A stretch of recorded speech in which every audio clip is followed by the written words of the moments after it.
Emma, good afternoon. How are you? Chris dialed her husband Aiden's number. Aidan, I'd like to see you. Could you come and visit us this weekend? Chris, I can't, the woman said with a sigh. We have one problem after another. My husband's sick and Lexi's alone with the kids. I can't leave her. Okay. I wish your husband a speedy recovery. Chris stood in the kitchen looking out the window. She remembered how 3 years ago Emma had sobbed at her husband's birthday party, shedding floods of tears that she desperately needed a car. Her husband had left her. Her poor daughter couldn't handle anything on her own. Aiden then gave her a lot of Kalina. Neither Emma nor her daughter were thrilled about it, probably dreamed of getting Alexis, huh? The nephew was angry then. As time went on, they still had no conscience. The car wasn't Aiden's only gift. The fact was that her husband Chris and his younger brother had inherited the car, as she liked to say, but that wasn't really the case. When the boy's parents died, they were old enough. Aiden was 17 years old and Kieran was 14. For a year, the aunt took custody. But when the older boy came of age, he looked after Kieran on his own. If it hadn't been for me, Emma liked to say, there's no telling how you'd have ended up. In fact, the aunt did nothing for them. Aiden was a man of his word. He started working part-time right out of high school. After graduating, he went to college. He and Kieran were paid a small pension for the loss of their parents, so the boys did pretty well for themselves. They were not seen neither in drunken companies, nor in nightclubs, except that when Kieran grew up, he wasn't what Aiden had envisioned him to be. But at all events, at every opportunity and inconvenience, Emma always put herself on display. Her boys, as she called her nephews in public, had only grown up that way because of her. How much Emma had invested in them. Auntie had never expected Aiden to want a good life. The boy was very determined. He worked hard, and when he had his first success, Emma showed up. In the end, according to the conversation she had with her husband and his wife Krish, she found out that Aiden's aunt had gotten a nice house from him, a car for her daughter Maggie, and a summer house for her sick husband, except that no one knew why the latter wanted it. Chris sighed. Emma had visited her husband several times in the beginning of his illness, but time passed and he was quickly forgotten. They had also forgotten that they lived in a well-appointed house he'd bought at his expense, that Lexi drove a car given to her by Aiden. The woman realized that Emma had her own opinions on the matter. It seemed to her that her favorite nephew owed her for giving him and his brother such a good upbringing. How beautifully she spoke when she came to visit. Chris sighed, a pittance for all her words. She reflected. She genuinely loved her husband. Chris had already recovered a bit from the news that he was going to die soon. The only thing she wanted to do then was to do anything for him, so that he would experience joy in the last days of his life. Aiden had given up too much to become an independent man. His business had taken away his most precious possession, first his health, and now it was taking away his life. While still a student, he got a job at a cement factory. Then he became a foreman and rose to deputy director. But very serious problems arose at the enterprise. The plant went bankrupt through the fault of the director, and then Aiden and another man bought it out and tried to restart it. They succeeded. Eventually, the co-owner sold his share to Chris's husband. Aiden met his wife when he was already 35 years old. By then, he had a lot of ailments. He did not hide from his girlfriend that he was infertile. The factory took away from him any possibility of having an heir. The man immediately informed the girl about it. She was not very upset. Chris fell in love with Aiden at first sight. One day she came with her boss to the factory to help him formalize the deal. Their company was small, so the girl often had to fulfill the role of manager. After 6 months of acquaintance, Aiden and Chris got married. The girl was not particularly attracted to his wealth. The man, as it seemed to her at first sight, was first of all a good friend and companion. Her husband never insisted on Chris working somewhere. She worked for a couple more years and then focused all her attention on the house. And the house was big. Her wife liked to run the household, help the cook in the kitchen, and generally do household chores. But when Aiden got sick, Chris focused on him. For the first few months, she struggled. She thought it couldn't happen. But the doctors warned her that it was a diagnosis she couldn't live with for long. She traveled to Washington with Aiden, but they said the same thing. You can go to the moon, they told her then. But unfortunately, they haven't found a cure there yet either. Then Chris had a period when she traveled to monasteries, standing through hours-long services. The woman decided to turn to God for help, but one day she had a dream. It will be better for him if he leaves now, some old woman told her in her dream. Believe me, that is the greatest good for him. After that, Chris calmed down. She accepted that Aiden had to go. She clearly realized that she didn't really know the real reason for what was happening to him. It wasn't given to her to know. Chris was very upset by Emma's refusal to stop by Aiden's house. This meeting would probably be their last. Okay, she sighed. I'll try David's luck, and she dialed her husband's brother's number. Oh, Chris. I can't right now at all, he answered. Sandy needs to be taken to her mother's. She broke her leg. She can't walk. David, Aiden really asked you to come over. She tried one last time, but it didn't work. Chris sat down tiredly in her chair and covered her face with her hands. She was in a lot of pain from the indifference of the people Aiden considered his closest to him. Maybe we should stop lying. She wiped away her tears and walked over to her husband. After all, they've always been like this. Why did Aiden's fatal illness make them have to change? Chris opened the door absently. Her husband lay with his eyes closed. She walked over and touched his arm. He immediately came to his senses. Honey, she called softly. None of them can come. I'm so sorry. Her husband was silent. He was thinking about something. Then a smile shone on his face. It turned out just as he had intended. Chris, he said slowly, I did it on purpose. I knew this is exactly what would happen. You could say I gave them one last chance, but they didn't take it.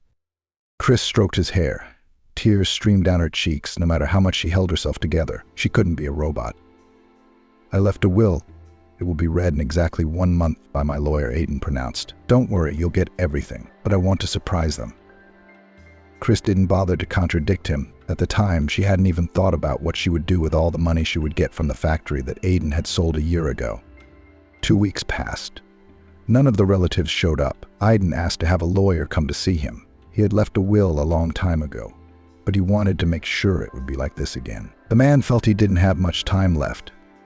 3 days after that, Chris's husband died. She was deeply saddened, but she pulled herself together and started calling everyone on Aiden's list. In addition to relatives, former employees, and friends, all the neighbors and acquaintances of Aiden's parents were to come. The farewell was going to be massive. Chris turned her attention to Emma and her daughter. Both were constantly sobbing and wiping away tears. To the widow, it all seemed contrived. Oh, Chris, what grief. Aiden's aunt hung on her. What will we do without him now? Chris wanted very much to tell her what she thought of her, but she didn't throw a tantrum. Kieran was on the phone the whole time. He had the impression that this was all routine for him. He didn't even realize that he would never have Aiden in his life again. The memorial dinner was coming to an end. People came up to Chris now and then, thanking her, offering condolences again. Emma came up as well. The last time I talked to Aiden, he said he was going to be making a will. I'll call you, Chris replied coldly. It's going to be read in a month by Aiden's lawyer. Kieran didn't forget to approach her either. He was, as always, annoying. His phone was ringing now and again. Chris, what about the will? Forehead, he asked. I know he just wanted to leave me some money. Chris looked at him and marveled at his audacity. Not only had Kieran been completely on Aiden's provision until he was 20, but his older brother had given him everything, right down to the car, put money into his account. But Kieran turned out to be inherently ungrateful. When Aiden finally realized this, they had a huge row. You'll never get another dime from me, shouted the older brother at the time. Do you want it? Go work at the factory. Don't count on me anymore. Kieran wanted to shame him, but then he couldn't help himself and sent Aiden away. For years they hadn't spoken, but the younger brother Kieran realized what he might have lost. So before Aiden's illness, he started to impose on him again. The latter realized what was going on, but he didn't push him away. He had played with him all his life, so it was his turn. But as it turned out, during his illness, Kieran had been to him only a couple of times, and that, you could say, in passing. The man kept complaining that he didn't have enough time for anything. Kieran saw himself as a real businessman. In fact, the whole essence of his work was to buy somewhere cheaper and then sell it more expensive. Kieran was married with 2 children, but he was used to living a free life. Chris and Aiden never interfered with his family, but here and there they heard rumors that Kieran had been seen with a mistress or in bad company. He liked to live large. It is worth noting that Aiden did not attend his wedding because he was in a quarrel with his brother at the time, but he transferred a very large sum of money to Kieran as a wedding gift. However, he wasn't even thanked for it. Chris returned home. Everything was empty and gray. No matter how much you prepare for tragedy, when it comes, you can't find a place to be. That was the case with her. A week passed, and Chris tried to distract herself a little with chores at home. The only thing she didn't want to do then was to see Aiden's relatives again, or to get involved in the whole thing at all. She'd had enough of the house she'd been left by her husband, but his in-laws had their own plans for it. Lexi, Let's figure out what we're going to get, shall we?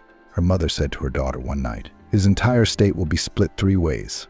Us, Kieran, and Chris. But money-wise, there'll probably be $1 million in there. Lexi said dreamily. Oh, and if we sell the house and his expensive car, that should all be split equally. Emma nodded contentedly. She really liked their future prospects. She closed her eyes in pleasure. At first she saw herself at an expensive resort, but then she changed her mind. A huge 2-story house with servants grew before her eyes. It was the kind of place she deserved. With incredible labor, Emma drove her husband, who couldn't stand it, and left her with her daughter Lexi. Then she put him on child support. Pretty soon, she realized that wasn't enough, so she started dropping by to visit her younger sister Emily, who was doing quite well in life. Emily, Aiden and Kieran's mother, helped her all the time. All in all, Emma, with little effort, was living a good life. The woman didn't work anywhere until Lexi was 12 years old. Emily and her husband waited a long time for Emma to wake up to her conscience. But alas, her husband Joshua had to tell her everything. No more in your house until I get home, she shouted at the top of her voice. What have you done for Lexi and me? A piece of bread. After that, Emily never spoke to her sister again, and if it hadn't been for the death of their parents, Aiden and Kieran wouldn't have known that their aunt could take them in, or rather, they would have stayed at her place, and she would have been their guardian. Oh, how much dirt she had poured on her sister. Almost every time she visited the boys, she brainwashed them. Aiden never believed it. Kieran, on the other hand, was interested in collecting gossip. He was friends with his aunt, but not to the point where he couldn't do without her. But they were worth each other.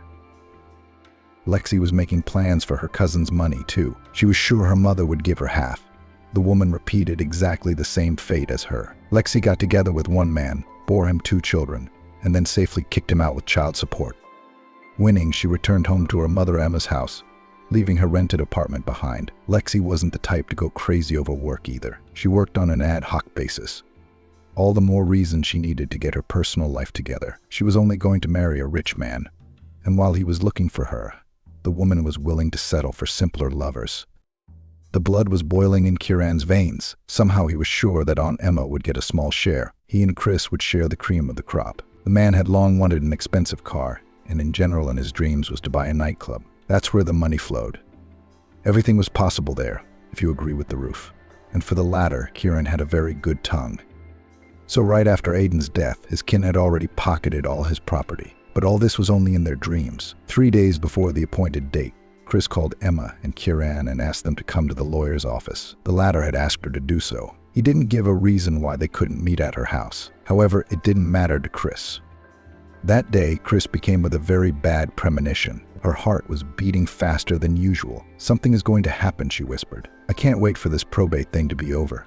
She made no effort to dress up and tied a black handkerchief and some powder on her head. Her face was very pale. Kieran was already standing beside the lawyer. He was very pleased. 5 minutes later, a car stopped near them and Emma and Lexi got out. Everyone was happy, smiling. The lawyer invited the guests to his place, waited until everyone was seated. Emma and Kieran kept looking over at each other. Well, may we begin? The lawyer said solemnly. So, I will now read Aiden's will to you. Everyone sat there, holding their breath. Chris was the only one who didn't care. She was very uncomfortable being in the same company with all these people. She had no complaints about the lawyer. I'll start with Emma and her daughter Lexi. The lawyer looked at the women. Per your nephew and cousin's request, you are to inherit a bicycle. Emma's eyes darkened at those words, and the office went completely silent. She could not see clearly what the matter was, and looked intently at the lawyer. That's all, calmly he replied, and handed her a copy of the will. What are you swearing about? You are lying. There can be no such thing. I cured him with my own hands. He couldn't do this to me. Emma and Lexi nearly trashed the entire office. The man had to call security and escort them outside. Kieran sat neither alive nor dead. The lawyer looked at him and continued reading the will. Kieran inherits Aiden's first car. Moscovich 2137, he announced. What the hell are you talking about? Kieran jumped up from his chair. What's this all about? I'm his own brother. I think I've figured it out. Chris paid you to tamper with the will. I'm going to sue you. Please calm down, the lawyer pronounced. Aiden had prepared all the necessary documents for this case. He knew before he died that this was what would happen. Kieran ran out of the office. He saw the aunt and her daughter still standing outside. He went up to them and began to hatefully tell them what had gotten to him. They were all very loudly indignant. Finally, Chris came out of the building. Everyone immediately rushed over to her. Everyone wanted to make a point. "Oh, you," Emma addressed her, "decided to take everything for yourself. But I'll show you now." And she tried to claw into Chris's hair. At the scream, a security guard ran out and dragged the crazy aunt away. The lawyer came out to them as well. "So, here's how it is," he coldly addressed the particularly furious. "I am now making a report and have called the police. Are you threatening an innocent man? To top it all off, I'll be defending Chris in court. You have a group threat on a person's life," he said loudly, "so I can put you all in jail. Do you understand me?" Emma and her daughter Lexi headed off to the side. Kieran remained silent. As much as he wanted to strangle his brother Aiden's wife with his own hands, it was dangerous. Everyone gave Chris an unkind look as she drove away in her car. Something has to be done. Aunt Emma ran up to her nephew. "Kiryusha, we can't leave it all like this. She forced Aiden to deprive us of our share, the bitch. I gave so much effort to raise you, and now I'm left with nothing." "I'll call you later," Kieran said grudgingly. "Come on, I have to go to a lawyer. I'll get back to you as soon as I'm done." He jumped into the car and drove off. Emma and Lexi stood there stunned. This was not the outcome they had expected. "How are we supposed to live now?" Emma howled. "Can you believe she robbed us of everything?" Lexi didn't answer her. Her jaw went back and forth in anger. All her dreams of a good life had been shattered in an instant. "I hate it." She clenched her fists, both of them. She couldn't stop cursing. Still, there was nothing that could be done that day, but both were determined to fight to the end. Kieran stopped outside an office building. He had a friend working there. The man simply flew up to the second floor. Quickly, he told him what the nature of the case was. "It's hard to say," the man replied, "only to sue. That way there is at least a minimal chance." Kieran was not ready to spend money on a lawyer or a court. He was a rather greedy man, and extra expenses annoyed him. "Bastard," he cursed at Aiden. "Bastard." He threatened Chris. "You think I won't deal with you?" Chris was lucky. Aiden's lawyer did everything for her, so she didn't even show up in court. The arguments he provided were enough, and Chris won the case. But Kieran didn't stop there. He filed more and more lawsuits. Almost a year went by, but nothing changed. "Oh my God, what the hell is this?" Kieran shouted in anger. "I have thrown so much money into the wind, and all without results. Who's going to make it up to me?" One day, when he was in a bad mood, he went to visit his Aunt Emma. She was still living in hope. "There's nothing we can do," he sighed. "That bitch is going to spend Aiden's money left and right. I hate her. I'm sure she's the one who put him up to disinheriting us." Emma's eyes widened. They sat in silence. All three of them felt heavy. Lexi came home with a new boyfriend. The woman wasn't particularly choosy, and now her suitor was a beau who'd done time for stealing. "Hi," Kieran shook the man's hand. "Lexi's guest. She's told me a lot about you." "Joe, so how are you doing?" Kieran was a little embarrassed. As it turned out, his cousin couldn't keep her mouth shut. She told her new lover everything. "Listen, Kiryusha," Joshua told him brotherly, "well, I think that your problem is easily solved. It just needs to be removed. Then that's it." Kieran looked at him contemptuously. He immediately shook his head negatively. "No, I don't get involved in dirty deeds. Thank you for the offer, but it's a waste to sigh for nothing. We could organize everything in such a way that there would be no trace of her," Joshua persisted. "We should catch her and make her sign all the papers for you, or drown her. That way you'd have everything, and Lexi and her mom, too." Kieran didn't want to hear any of this nonsense. He said goodbye to his relatives and left immediately. "Fool," Joe scratched his head. "I can give him such guys that no police will ever find them."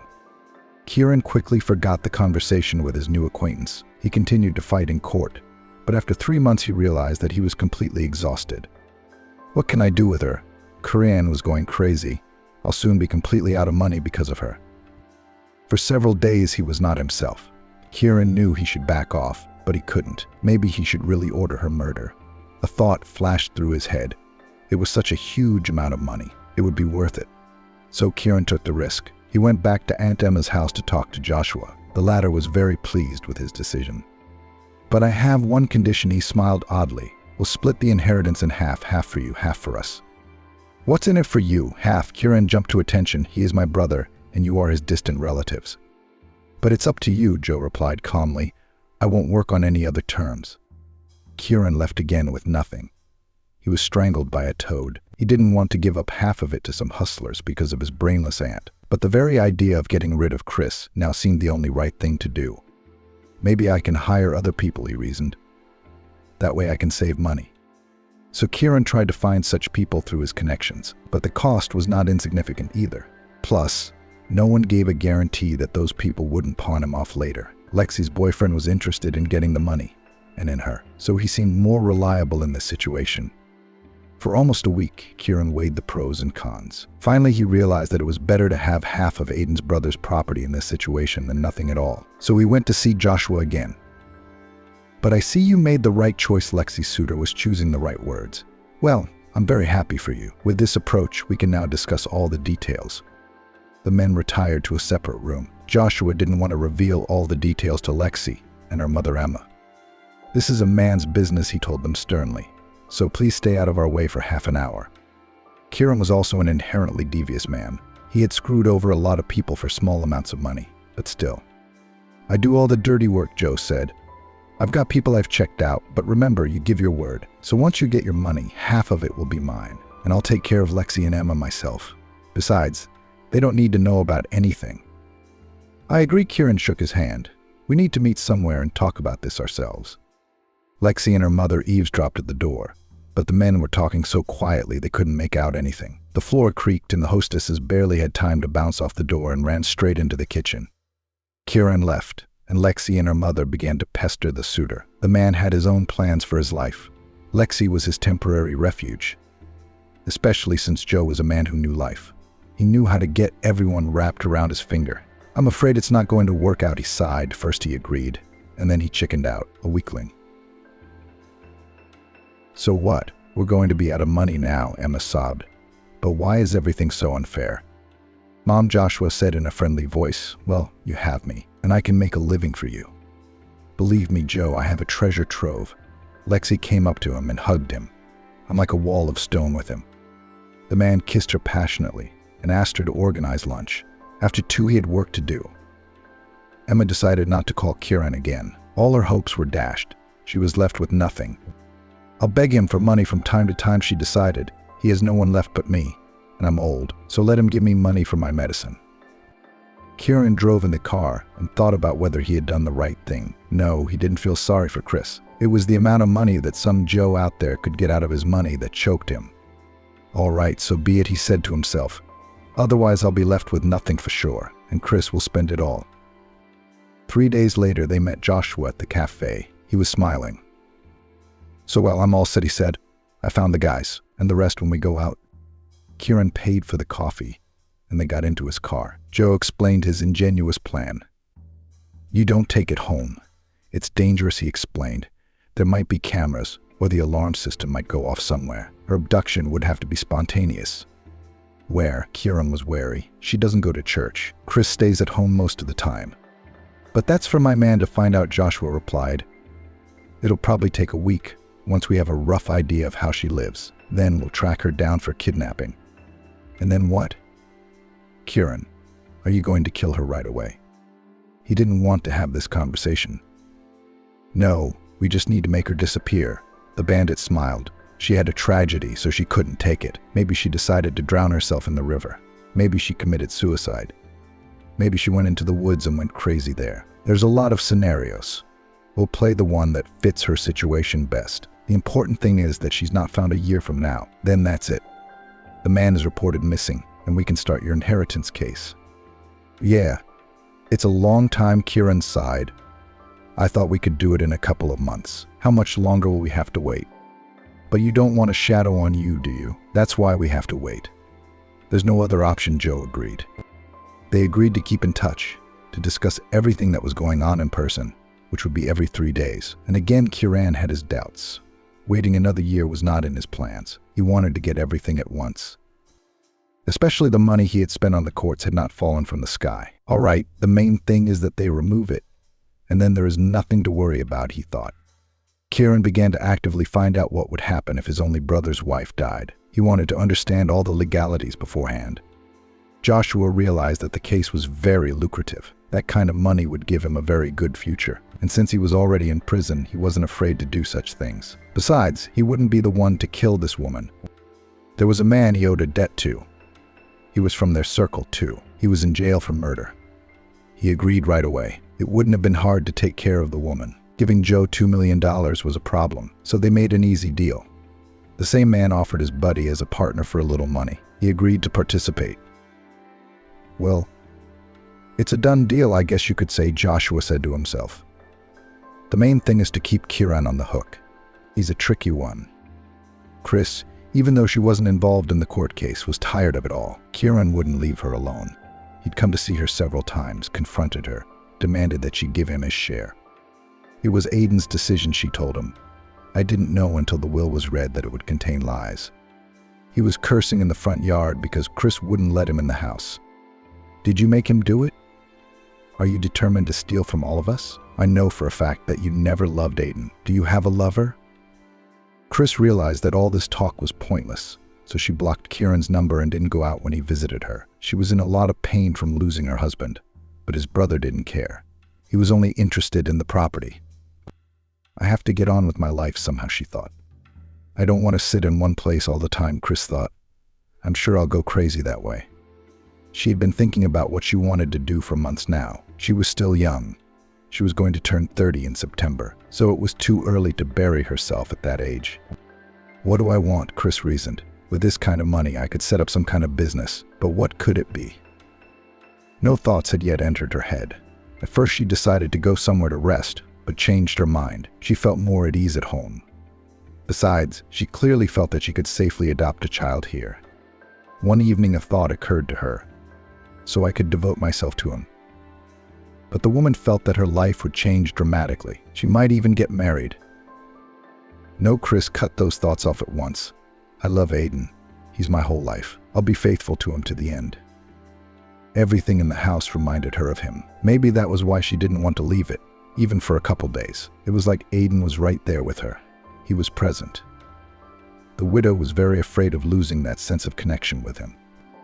Still, the woman needed to get out of the house from time to time. It had been a long time since Chris had driven a car. She drove her own, again in memory of Aiden. The wife didn't touch his car or his things. She went to the store. All her thoughts revolved around her husband. I didn't ask for much. Tears ran down her cheeks. Why did they take him away from me? The shopping had been uneventful too. There were 3 people working in Aiden's house, but sometimes Chris let them go. She wanted to be completely alone. She put the shopping in the trunk and headed back home. Chris was not a fan of beauty salons or expensive boutiques. In general, despite her husband's money, Chris had always lived modestly. She could not find expensive jewelry, brand-name bags. In her closet hung a few sets of clothes for each season and 2 dresses for the holiday. That was it for now. Chris felt like someone was about to cut her off. She flinched and came to her senses.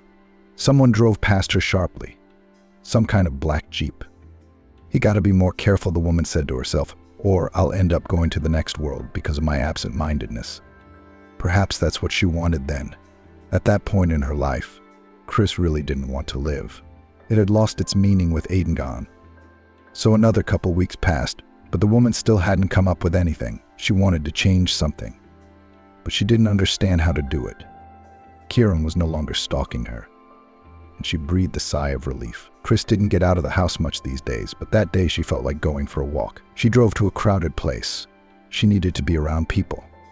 The woman left the car in the parking lot near the main square, but she didn't want to stay there for long. So Chris decided to walk forward through the small streets. She must have been walking for about an hour. Chris felt thirsty and headed towards a small cafe she saw on the corner. She entered it and sat at a table for a while, drank some water, and looked out the window without much interest. There were poems and voices being heard in the cafe, but they did not attract her attention. You gotta get home, she said to herself, and got up from the table. Someone held the door for her. She didn't even notice, automatically thanked, and looked around. Chris headed in the direction of the alley she came here.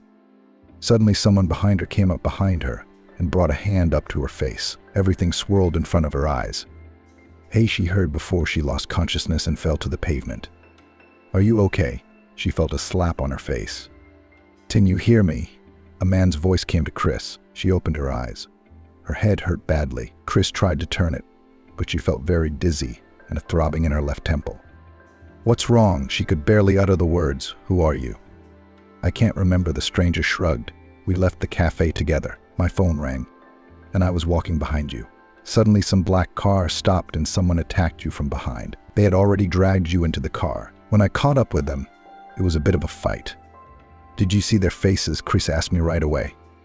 "No, they were wearing masks," the man answered. "It's just that when I gave one, he quickly jumped into the car and they drove off. The driver wasn't wearing a mask, but I didn't get a good look at him." "What did they want from me?" the woman said in horror. "If they wanted to rob me, why didn't they take my bag?" "I think it was you. They wanted to steal the stranger's side." "Where do you live? Let me give you a ride." If they did it on purpose, it wouldn't end here. Chris agreed. The man put her on the nearest bench and ran after the car, which stood at the end of the alley. The woman sat all pale, unable to understand what it all meant, but she could definitely feel the strongest fear inside her. "What do they want from me?" She tried to find an answer. "Who are these people? If they were sent by Kieran, then they would just scare me then. But from what this man told me, they wanted to steal me." Some sort of car showed up and the man who had rescued her stopped in front of her. Chris sat down with him and explained where her car was parked. "You know, I don't think it's all a coincidence," the stranger, who introduced himself as Victor, pondered. "I can't help but get the feeling that they were deliberately hunting you. I'm sorry, it's none of my business. But maybe you owed someone money or crossed the road." He tried to come up with a reasonable explanation. "Yeah, I've never been in business at all," Chris sighed, "just my husband. But he died a few months ago. I don't know what these people wanted from me, but maybe he didn't give the money to someone." Shoo. Vince tried to continue in that direction. "If he's a businessman, they don't forgive that kind of thing." "I know." The man turned into the narrow streets, but as soon as he hit the wide road, he felt a hard bump from behind. He lost control and crashed into a yard, knocking down an old wooden fence and driving into the back. "Shit," he cursed. Vince jumped out of the car at once. A woman with a small child in her arms was staring at him in horror. "I'm sorry. We got hit," he tried to explain to the woman. "Let's settle this without the police." Vince took a large sum of money out of his wallet. Now the woman looked at him in amazement. She'd never had that kind of money. She had the most miserable house on the street. The landlady counted the 5,000 bills. There were exactly 300,000 rubles. She didn't really need the fence. She could rebuild the wreckage, but to feed 5 children on such a sum was just luck for her. It didn't have to be a fight, and Vince, apologizing again, drove out onto the street. "Please give me your card number. I'll wire you the money right away," Chris told him. "Chris, were they trying to kill us?" He didn't answer her question. "Do you realize that? This is a sad turn of events. But now I can't understand which of us is being hunted, you or me. Do you think it was done on purpose?" The passenger was frightened. "Oh my God, I don't get it." "Neither do I," agreed Vince. "But one thing is certain, it was the same people. The only question is who they were after. Maybe the whole kidnapping scene was staged to make me react to it." The driver sighed. "Shit, I need to get my car repaired now. My side's all banged up." "I'll pay for your repairs," Chris insisted. "Besides, maybe it's me the after, not you. And why didn't I see the license plate? The car was black." Vince went back into his own thoughts, as if he hadn't been listening to her. They pulled up in front of Chris's car. The woman was reluctant to let go of her new acquaintance. "Vince, I insist that I take my car to the body shop and then drive you home," she said sternly. "All right," he sighed. "Now that we've had this adventure, I hope this is the end of it." "I'm going to the police tomorrow," Chris said on the way out. Whether it was an accident or not, it wasn't worth the risk. "I'm going to call someone tonight too," Vince decided. "I haven't been hunted in a while." Chris waited until Vince was done with his car. Finally, he got out and sat down beside her. "What an adventure," he laughed. "I haven't been this nervous in a long time. Even when they tried to poison me, I somehow got over it." "They tried to poison you?" Chris looked at him in horror. "My God, can such a thing happen?" she asked naively. "Well, if you cross someone, the stakes get too high," Vince replied. Before he could say anything, his gaze fell on the mirror. The man turned back sharply, but it was too late. The car had gone airborne. Chris felt a strong headache. It prevented her from opening her eyes. The woman moaned. Her whole body seemed to be on fire. With every cell in her body, she was in extreme pain. "What happened to me?" She tried to remember, but the thoughts made her dizzy. Toward the end of the day, Chris did manage to open her eyes. Everything in front of her was spinning. It took her another 2 days to speak normally. "Thank God you're awake." She heard a familiar voice. "I was worried sick." Vince appeared beside the victim's bed. His right arm was broken, and his face was bruised. "You and I are lucky," he tried to smile. "To go up in the air like that and still be alive. You're not too badly hurt either, by the way. You have a concussion. Other than that, you're okay." "Did the police come to see you?" Chris asked. "Are they investigating?" She tried to pull herself up, but she felt dizzy. "Careful," Vince told her carefully. "Yes, it's ongoing, but it's still unclear who was assassinated. I checked my own channels. I don't see anyone following me. There's a suspicious-looking guy, though." "I don't know," Chris said through her tears. "Oh my God, we almost died." Over the next few days, the woman's life took a major turn. Clearly, she sensed that she needed to come out of her depression, or it would lead to nothing good. "I want to live," she told herself. "Yes, Aiden is gone, but I'm still here, and I'm still here. Stop burying myself, otherwise, the next time I get attacked will be the last." From that moment on, Chris decided that once she got out of the hospital, she would live her life normally. Would she do something? Maybe even get married. Until a week ago, the woman had been adamantly against it, but now things had changed dramatically. Within a week, Chris could talk normally. Vince was sent home because he couldn't leave his business for long. In fact, their meeting had been a pure coincidence. The man had never liked the part of town where he and Chris had met. A man had asked him to meet at that cafe to discuss business, but he hadn't come. Vince had been in the facade business for many years. He had his own manufacturing facility. He was one of the first to open one. But as time went on, there was a lot of competition. 5 years ago, he was poisoned at an expensive restaurant where he was invited to a banquet. Vince has been threatened many times. Anyway, he's had a lot going on in his life too. His personal life didn't work out either. His first wife was a Barbie doll. That's what Vince wanted his wife to be. He lived with Vivian for almost 3 years. The latter had gotten so naked that she was spending so much money on herself as if she were royal. The man wasn't greedy, but he didn't like that some girl was living on her own at his expense. He decided to talk to her. "I wonder why you did not marry me." The wife was angry. "Do you want me to look like some country girl?" "Viv, I'm not asking you to turn you into a country girl," he objected to her. "But buying $500,000 worth of clothes is a bit much. Don't be insolent." "Fuck you," she scolded. The girl was too sure of herself. But Vince never forgave disrespect. 2 days later, Vivian knelt before him and apologized. "I love you so much," she kissed his hands. "Forgive me. I won't spend any more of your money." Vince was somewhat of a judge of character. He knew perfectly well that Vivian would never change. Her husband had only let her keep her clothes and her car, all the expensive jewelry he'd given her back. But Vince wasn't a bachelor for long. The second time around, he decided to tread carefully, so his second wife was Kate. She was almost 7 years older than Vivian. She seemed sensible, poised. Vince had always dreamed of having children. He hoped Kate would finally make him happy. They waited. But 4 years went by and nothing. He grew suspicious of his wife. She didn't spend his money like Vivian did. But the aftermath, there was a different kind of trouble. Kate was a plant. She got his data and sold it. Thank God Vince got out in time. The woman went to prison for fraud. Where are they? Normal women, he thought. The richer they are, the harder it is to find her. Chris sat staring out the window. She wanted to leave these walls as soon as possible. The decision for a new life was getting stronger every day. "Good evening," came a voice, and Vince appeared in the room with a huge bouquet of flowers. "Chris, how are you?" "Oh, Vince, good afternoon." "Thank you very much," she said. "How do you drive with that hand?" "I don't have a choice. I have to adapt," he smiled. "So, when will you be discharged? I'd like us to sit somewhere and celebrate." "Well, in about a week," she answered. "In a way, I'm kind of scared to even leave here. The cops haven't found anyone yet."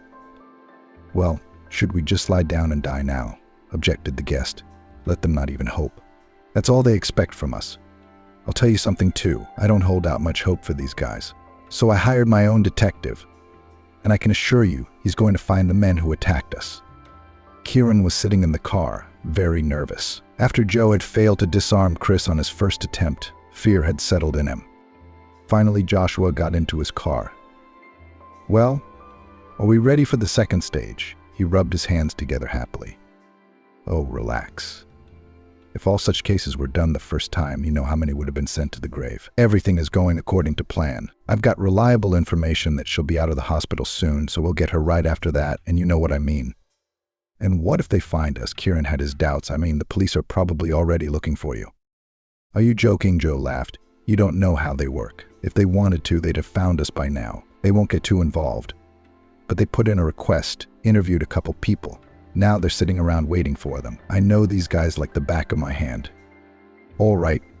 Then keep me in the loop, Kieran asked. I hope you will see this through to the end. At least I hope so, he pondered.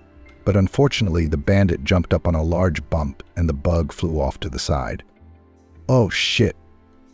The detective cursed. All right. I'll try to run every black Niva in town. Maybe the one without license plates will turn up somewhere. The day came when Vince and Chris went to an expensive restaurant. A man picked her up. It had been years since Chris had shown herself off in front of a mirror, but she wanted to look good tonight. There are still some bruises, of course, she laughed, looking in the mirror, but it was all right. Vince drove up to the restaurant, looked around, saw his detective, and calmed down. Chris, on the other hand, was a little nervous. For some reason, it seemed to her that something was bound to happen. Here they come, rejoiced the detective. Let's check one face now. A gray-haired man with a beard approached the car, knocked on the driver's window. The man looked at him unhappily. What do you want? He swore angrily. Son, fall on the bread the old man's way, said the detective. Fuck you, the driver swore, and opening the door, shoved the grandfather aside. Is that him? Rejoiced the detective. He quickly photographed the bandit's face with a hidden camera. The old man came in from the other side. Now he knocked on the passenger window. The window opened. What's the matter, old man? Can't you understand the first time? Get out of here, the other thug swore. The detective's cameras took a picture of the second face. Now he had to follow these men. Chris, we met under some strange circumstances, Vince said. You know, it's the first time in my life. I like to plan things, and then bam. You know, I've been living in a fantasy world for the last 3 years, so it's been a stimulating experience for me, she smiled. At first, my husband was ill. I threw all my strength into the fight. Then after his death, everything became black and white. I understand. I also have such moments. And if it were not for my business, which keeps me afloat, so to speak, I would probably have drunk or done something to myself. Sometimes you get so depressed that you just don't want to live, said Vince. So for me, my salvation is in my work. I want to do something too, Chris agreed. But I don't know where to go or what to do. I'm afraid I don't have the experience to organize something. Chris, it's always like that, the man reasoned. It takes a few mistakes to realize which path is the right one for you. It's natural. You just have to accept it. And do you realize how many people there are out there who don't have the opportunities you have? They spend all their time working to make ends meet. Or they live like that woman whose fence we rammed into the other day. So, as they say, God be with you. The important thing is to get started. The time passed quickly. Vince answered the phone from time to time, but Chris felt at ease in his company. It had been a long time since she'd spent time with strange men, but, to tell the truth, Vince didn't seem like a stranger to her. I hope this isn't our last dinner together, Vince said when he brought her home. Chris lowered her eyes shyly. Vince was a breath of fresh air in her gray, unbroken life. So, Chris grabbed the old magazines and tossed them on the carpet. What am I going to try to do? She scrutinized the pictures and thought about what other women were doing. She wasn't particularly attracted to fashion. So all sorts of stores, beauty parlors, and so on, it wasn't for her. She lay down on the carpet, closed her eyes, and tried to imagine what she would like. Children immediately popped into her mind. In all the years she had lived with Aiden, she had shoved that desire so deeply that it had never been seen. But now the woman was giving herself free rein. I want children, she said aloud, a boy and a girl. And the woman smiled at her thoughts. Chris began to reason along those lines. It seemed to her that she wanted to go down that path. If they are children, what would we do with them? She uttered aloud. What did I want to do as a child? She wondered, seeing herself in a small house. Her mother was always on the job. She had subsequently gotten married and moved in with her husband. Chris did not want to leave her grandparents. She finished 9 grades and received a secondary education. Her grandfather died shortly before Chris' wedding, and her grandmother died when Aiden was already sick. Her mother had no contact with Chris. Sometimes she really wanted to find her, but she was afraid that she would tell her that she didn't need her. Otherwise, like any normal mother, she would seek to meet her. Of course, what I wish most of all is that my mother had been present in my childhood, the woman said aloud. The memories reopened old wounds. Tears ran down her cheeks. Perhaps somewhere deep in her heart, Chris was glad that Aiden couldn't have children. She had a fear that she might be a bad mother, too. Okay, she put it aside despite her ruined mood. Chris felt like she needed to go in that direction because, well, they were watching her. All I've been able to find out are their faces, the detective told her. Why would they want her? I haven't found out yet. But judging from these men, either someone has ordered her or they themselves want to steal her for the purpose of blackmail. I've got a rough idea where they are. I can't tell you the exact address yet, but it'll all come out soon. Sash. Okay, I'm asking you to track them all down so we can get there before it's too late, the man said concernedly. We need to save her. Vince was very worried about Chris. He realized that she wouldn't be able to defend herself. She had no experience with such thugs. She was a pure and naive woman, and that made her even more vulnerable to the enemy. The detective had already realized that these two weren't making this up. They were working for someone. That day, his intuition kicked in, and he spent the day outside Chris's house. Everything was quiet. It was getting towards evening when two men in police uniforms showed up at Chris's gate. They rang the intercom. Sorry, we couldn't reach you, it said. We need you to come with us to the police. 10 minutes later, the landlady came out. A car drove right up to them. It was already dark. Chris got into the car, and the car started. The detective shined his flashlight and was startled to see the strange license plates. Shit, he cursed and immediately called Vince. I'll try to catch up with them. My car's at the beginning of the street. Vince, I need help. Chris saw another cop sitting in the back seat next to her. The woman felt uneasy. Before she could ask what was wrong, the man clamped his hand over her mouth and held something to her nose. Chris blacked out.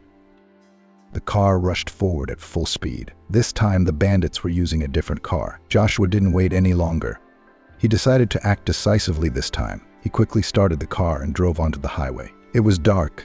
The streetlights didn't illuminate the road well enough to see the car and the surrounding area. There was a problem with the streetlights at Chris's house that day. She later realized that it was just a coincidence. No strangers had entered her house. The bandits pulled over to the curb. One of them covered the other while he changed license plates. The old plates went into the ditch. The bags of police uniforms followed. The car pulled forward a little when the same bandit who had changed the plates poured 5 liters of water on the spot where the car had just been parked. Her footprints were blurred and so were the shoe marks. The detective couldn't drive fast. He had to keep looking around. His gaze fell on something sticking out in the ditch. He quickly ran out there and saw the strange license plate he had noticed on that car. He called Vince right away. Andrew, I'll be right there. The police are also on their way, Vince said excitedly as he continued his pursuit. I'll be in touch the whole time. Stay on the line. The cops can hear everything through me. The detective commented on what was going on all the way, but he couldn't catch up with the car. He didn't know that the bandits had turned onto a country road that went through the woods and from there led to New Village. There Joshua still had the old house where his mother had lived. Finally, the detective was overtaken by Vince and a policeman. The situation was very dangerous. It was nighttime, and anything could have been done to Chris so that no one would ever find her again. If they split up, they could turn off somewhere deep in the woods. The 3 police cars split up. Vince went with Andrew. They stopped every now and then and looked into the darkness. Look over here, shouted the detective. Look, there's a patch of grass. A car could have driven through here. It's a forest, said the man doubtfully. We've got nothing to lose, though. Let's go check it out. Vince's car went first. Tree branches snapped at it every now and then on the road, but Andrew knew at once that someone had driven through here recently. He saw several broken branches. Then they pulled onto a wider road. The driver stopped and gave the police his coordinates. They wanted to see something else and join them on the way. We're about to reach the village, Vince said into the microphone. Andrew, are you okay? You okay? I'm fine, the detective replied. Vince, we need to hurry. I feel like we don't have much time. Vince stepped on the gas. 20 minutes later, they pulled into the sleeping village. There were no streetlights anywhere. Rarely were there any lights on near anyone's house. Vince got out of the car, and the dogs were barking. That was not good for them at all. The men drove down all 3 streets, peering into yards, but saw nothing suspicious. Suddenly, the detective saw a lone building in the distance. They headed straight for it. Andrew peered in and in the darkness could barely make out a car, but whether it was the same car or not, it was hard to see. The man carefully climbed over the fence. "Joe, there's a car at the house," said one of the thugs nervously, looking through a small opening. All the windows in the house were boarded up. The leader was not afraid. "The main thing is to keep the police out, and we can handle the guests," he said. The detective shined his flashlight and saw that the rooms had been hastily covered up. Everything looked a little crooked. Vince tried the door, but it was locked. Then he knocked. Andrew hid near the wall, but no one answered. The door was still locked. Suddenly it opened sharply, and someone pulled Vince inside. The detective didn't even realize it. He cautiously stepped outside and called for the police. "Get over here now. We're in danger," he whispered. "We need help now. We found them." "Who the hell are you?" Joshua stared defiantly into the eyes of Vince, who was being held by two men. "What are you saying?" "I'm here for Chris. You have her." The guest spoke boldly. "I followed your trail." Chris, who squinted his eyes at the leader, "We're in a different business here. We don't deal in women. You want a taste?" He handed him something. "No, I don't use," Vince answered at once. "What do you want it for?" "Give it to me. I'll pay you well." "I'm telling you, we're the only ones here. Besides, you've come at a bad time. You're going to have to pay for your freedom," Joshua laughed. "I know you have it," Vince persisted. "Tell me, who hired you? You don't need it, do you?" "Listen," Joe grabbed him by the head. "Don't get on my nerves. Don't you get it the first time?" And he slapped him across the face with all his might. Somehow Vince managed to break free, and he went for the ringleader. He hit the guest with such ferocity that he fell unconscious. There was a rustling sound, and the bandits became alert. Joshua grabbed Vince and began to cover himself with him. In a moment, the door was kicked open. Two policemen appeared in the old house. "Throw him down," one of them ordered. "I guarantee you that you'll stay alive." "Fuck you," Joshua put the knife even closer to Vince's throat. A moment later, a gunshot came from the side. Joe went down. The other thugs immediately put their hands in the air. Some of the police began to search the house. They found Chris tied up in the basement. She had regained consciousness, but since she had a gag in her mouth, the woman could not scream. Vince was cleaned up, too. "Well, it's definitely over now," he mumbled to Chris, who was crying all the time. "Chris, it's going to be all right." The investigation didn't take long. Very quickly, the police came up with Kieran, who was a customer in the case. Emma and Lexi told them right away. The latter were not aware of Joshua's case. He hadn't told them anything, and he didn't want to. His plans weren't to live with Lexi for long. He just wanted to take advantage of them until he got his money. No matter how hard Kieran tried to dodge it, he did go to jail. After a year and a half, he was put on probation. It was 3 months later. Chris sat at home, thinking about Vince. Now that it was over, she could admit to herself that she cared about him. "If it weren't for him, I'd be dead," she whispered. "I liked him right away." Vince hadn't realized he'd fallen in love. He really liked Chris. She was everything he was looking for in a woman. "I can't take it anymore," he said to himself and ran outside, stopping at a flower store and buying a large bouquet. They were supposed to have dinner together this weekend, but Vince realized he needed Chris now. "Vince," the hostess was surprised to see him come in. "It's so good to see you. I didn't call you. You're busy." Chrissy took her hand. "I love you. I don't want us to see each other only on official occasions anymore. Marry me." The woman looked at him and didn't know what to say. She didn't expect it to happen like this. "You know that you and I have already been together for better and for worse. So we both have nothing to lose," she laughed. "Is that so?" He was wary and froze. "Of course it is," she looked intently into his eyes. "I didn't expect this to happen in my life, but I love you." "No buts." Vince lifted her into his arms. "Chris, let's put our past behind us after all. Right from today, let's start a new life. Let's do it."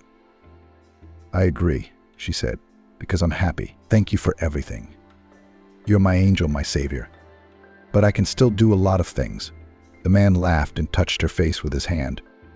The wedding was modest. One might even call it a party. Neither Vince nor Chris wanted loud guests. Only the most important people were present. The newlyweds, happy, looked at each other through the thorny path. They had finally found each other, and that was the most important thing. A couple of months passed after marriage, and Chris decided to open a children's sports center for sick children. She was apprehensive at first, but Vince gave her courage and strength. "Chris, but if you wanted to do it, why not give it a go? We've got the money. You want to start by renting a small space. Try to pick a few areas. What can kids with disabilities do? I think there's a lot of things, Vince said. It's not really a sport for them. It's more of a game, replied Chris. Well, find people who can advise you on this, and then you'll be able to choose your directions easily. Vince helped Chris every step of the way. In the beginning, she was terrified of everything. She was especially afraid of making mistakes. But thanks to her husband, she quickly began to treat them as he did. Every mistake is a stepping stone, Vince liked to say. It's good to see that something isn't working. Then you can let it go. Problems start when people don't recognize mistakes. They say they're doing well, but at the same time they're failing. Something's not working. And if you openly say, yes, it's a mistake, and it's preventing me from seeing what's best for me, then why not put it behind you? So step by step, Chris's brainchild was born. From a timid homebody, she gradually turned into the director and manager of her center. And after 3 years, her business was up and running. Wow, laughed husband. You are now less often at home than I am. I see that you are completely immersed in your direction. After all, I do not cease to be surprised every day how much it is mine, said the wife. At first it was awkward and painful for me to work with disabled children, but now it's just my life.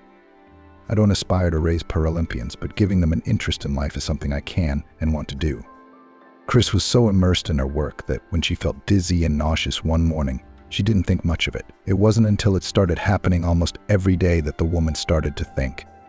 Jesus, she stared at the toast, weeping. Was everything tearing up in front of her eyes? That afternoon, Chris, very excited, was coming home. She was now responsible not only for other people's children, but also for her own child. She shifted her hands nervously. Vince wasn't there yet. Chris didn't want to tell him that over the phone. Finally, the door opened. Her husband walked in. Vince, a woman rushed over to him. Weaya. She burst into tears. Chris, what's wrong? Did someone hurt you? Are you sick? Come on, tell me. You're going to be a daddy. The wife finally spoke up. I'm pregnant.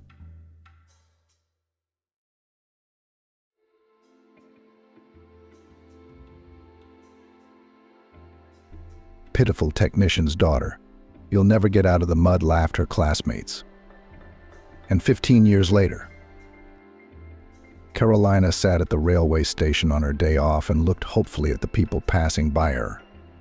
On a small table in front of the girl were laid out a variety of papier-mâché figures, very skillful, and hand-colored with acrylic paints, small animals, birds, scenes from children's fairy tales. All this regularly attracted the attention of potential buyers. Except that, having learnt the price, they immediately turned away sullenly with the words, "Why is it so expensive? My Thomas can make such nonsense in a couple of minutes and paint it even faster. What's all this money for?" Caroline only pressed her lips together in embarrassment. She was asking for nothing.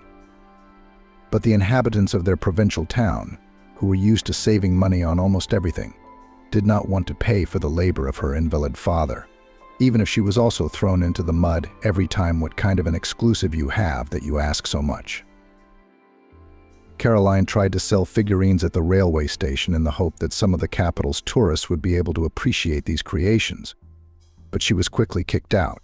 She was told to pay a percentage or get out. Carolina wouldn't have minded paying for her workplace, but the amount the racketeers told her was a mockery, 10,000 a day. Where am I going to get that kind of money? She asked the big man in the tracksuit, who was not shy of smoking a stinking cigarette in front of her. In a month, God willing, I'll be able to earn at least half of that. The burly man exhaled the acrid smoke into the girl's face with relish, then smiled wryly. Well, it's what you wanted, baby. This is big business, by the way. If you want, you can always pay for the place in kind. The man gave the girl a steely stare that made Caroline want to wash herself at once. Don't, she muttered grimly, lowering her gaze. I'll pack everything up and go now, then. The bully hummed disappointedly. Caroline shook her head negatively. Like, we could make a deal. The creep held out his big tobacco-smelling hand to Caroline. However, the girl staggered sharply to the side, warningly. I'm going to scream or call the police for help. Just try to touch me. The jock lowered his hand, and for a second it hovered in the air a centimeter from her face. Then he grinned and said playfully, "And you're not stupid at all, and you're beautiful. You shouldn't want to join our company. You should buy yourself some clothes. You walk around like a bum in your last rags." "I don't mess with bandits," the girl answered him in a serious tone and began to put her rustic luggage into a small sports bag given to her by her father. She was about to leave the platform when the bandit suddenly blocked her way with his massive torso. He looked down at her like she was a bug and smiled nastily at her. "Let me through," the girl mumbled without looking at him. The boogeyman in reply bent closer to her and in a low voice said threateningly, "You think properly, Caroline," he exhaled along with another puff of smoke her name. "You'd be better off with me, and it's in your best interest. You're almost out of high school. Where do you go from here? Do you know the connections I have in this town? If I say the word, no one will hire you. Not even as a cleaner. So you won't be able to continue your mum's career.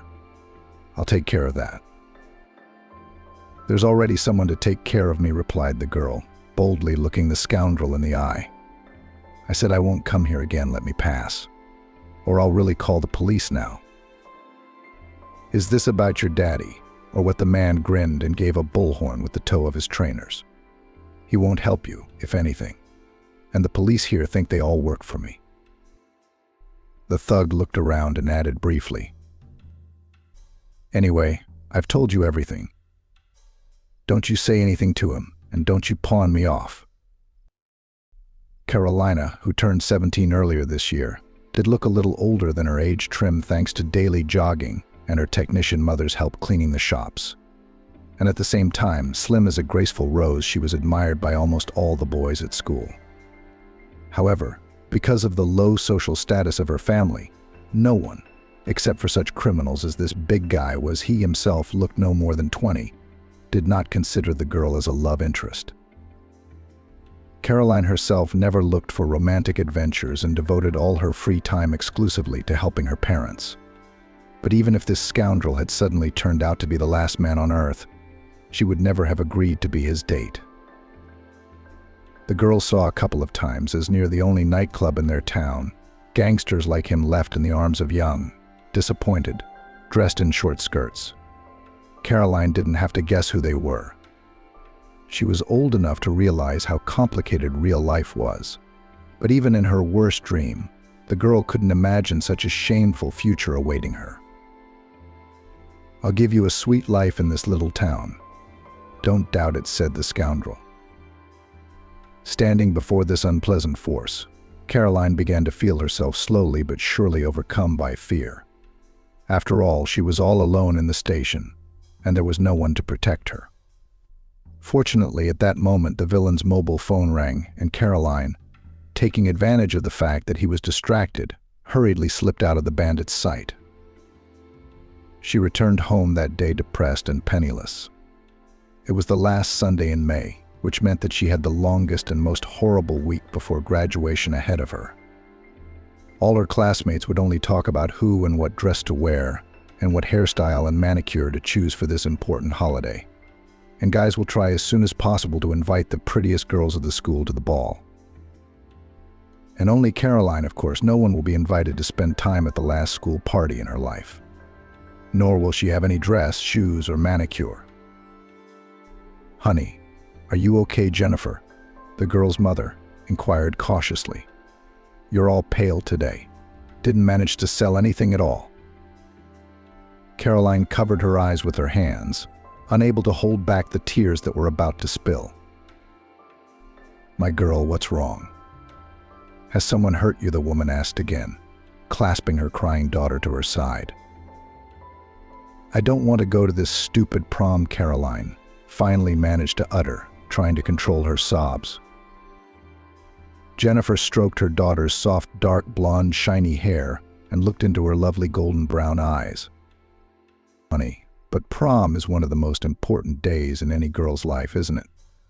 Are you sure you want to miss such an important event? There won't be a second time like this in your life," her mother warned her. Caroline only sobbed a couple of times, then sat down on the bed and began to wipe her eyes thoroughly with a handkerchief. "And it's a good thing it won't," she said. "What haven't I seen at this feast of female vanity? The guests will all do nothing but show off their expensive dresses to each other and drink cheap red wine, while the class teacher and the principal discuss the biggest gossip of the year in a corner of the gym." Jennifer smiled at her daughter, but Caroline saw a slight sadness in that smile. "Are you really that worried about not having anything to wear?" she asked affectionately. "I've already put some money aside for you for a dress. And the shoes, you can have my shoes. Do you remember the loafers like that? I married your father in them." Her mother's eyes clouded with unpleasant memories. Sometimes Caroline marveled at how much her parents loved each other, even though they had lived together for many years and endured hardships. Jennifer had come to this town from a remote village where she had been raised by her grandmother until she came of age. Unfortunately, Jennifer was never able to enroll in any educational institution to continue her studies. The knowledge she received in the village was barely enough to keep her from starving. The young girl was offered only low-skilled work as a cleaner, or, even worse, openly obscene offers. In order to get a foothold in this place and make ends meet, Caroline's mother got a job as a floor cleaner in the office of a taxi company near the station. It was there that she met Michael, her future husband. Michael had been working as a taxi driver for several years and was earning quite well. He was immediately attracted to a modest, pretty cleaner who came to their town from the province.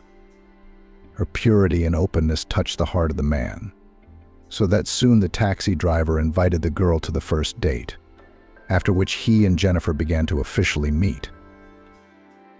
About a year later, the couple planned a wedding, after which the young people happily lived in marriage for almost 10 years. During this time, they had Caroline, a charming daughter, the name Jennifer gave because of her great love for the flower of the same name. All this time, the woman continued to work in a taxi park, and her husband to drive the residents to the suburbs. The salary received by Jennifer was not large, but thanks to Michael, their small family steadfastly kept afloat, being able, though not lavish, but to buy everything necessary for life. The year that little Caroline turned 11, however, disaster came knocking. Michael was driving an elderly couple from the village back to the city. The weather that autumn was very wet, and it was raining constantly. Because of this, the driver had to be doubly attentive on the wet road, making sure that he could fit into the next corner or brake in time at the traffic lights. The elderly people Michael was driving, as it turned out, were very unrestrained and overly emotional.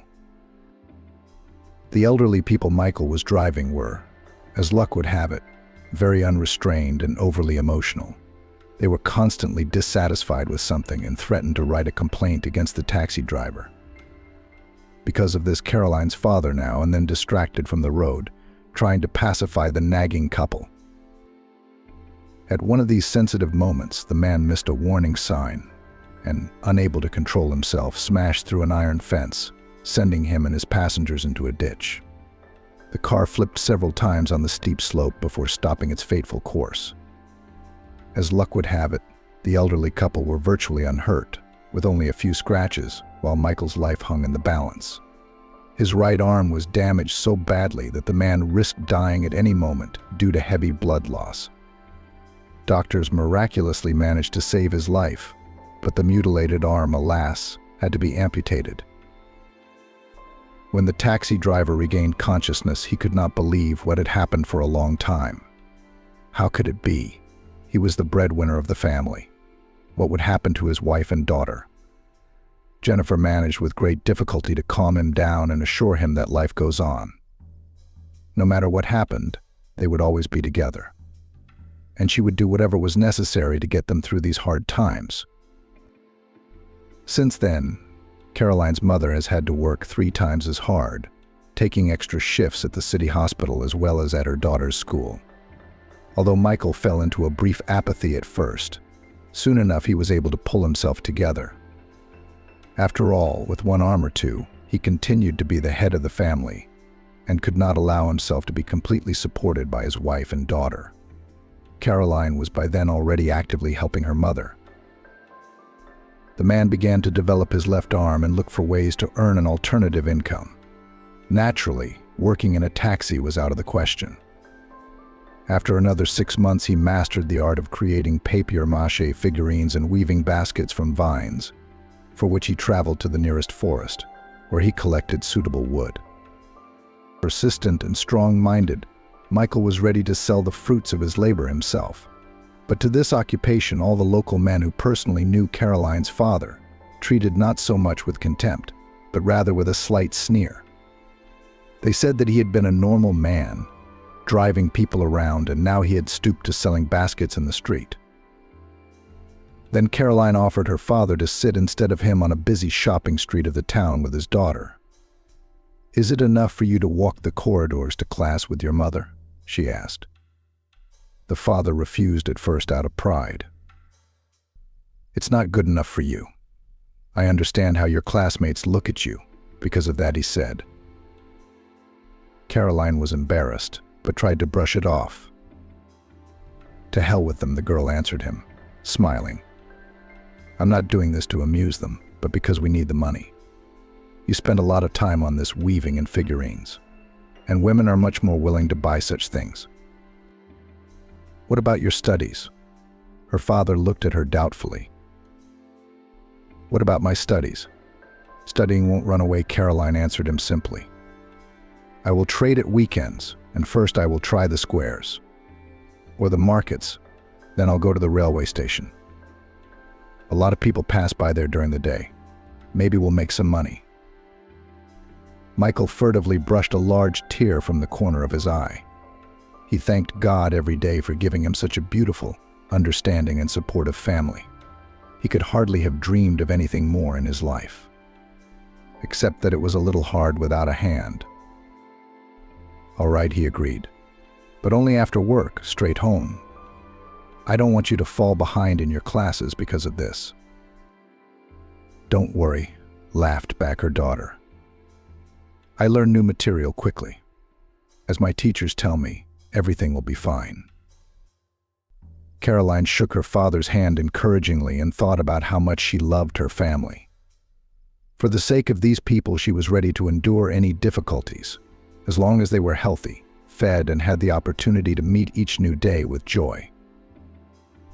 Michael not unreasonably worried about the attitude of classmates to his daughter.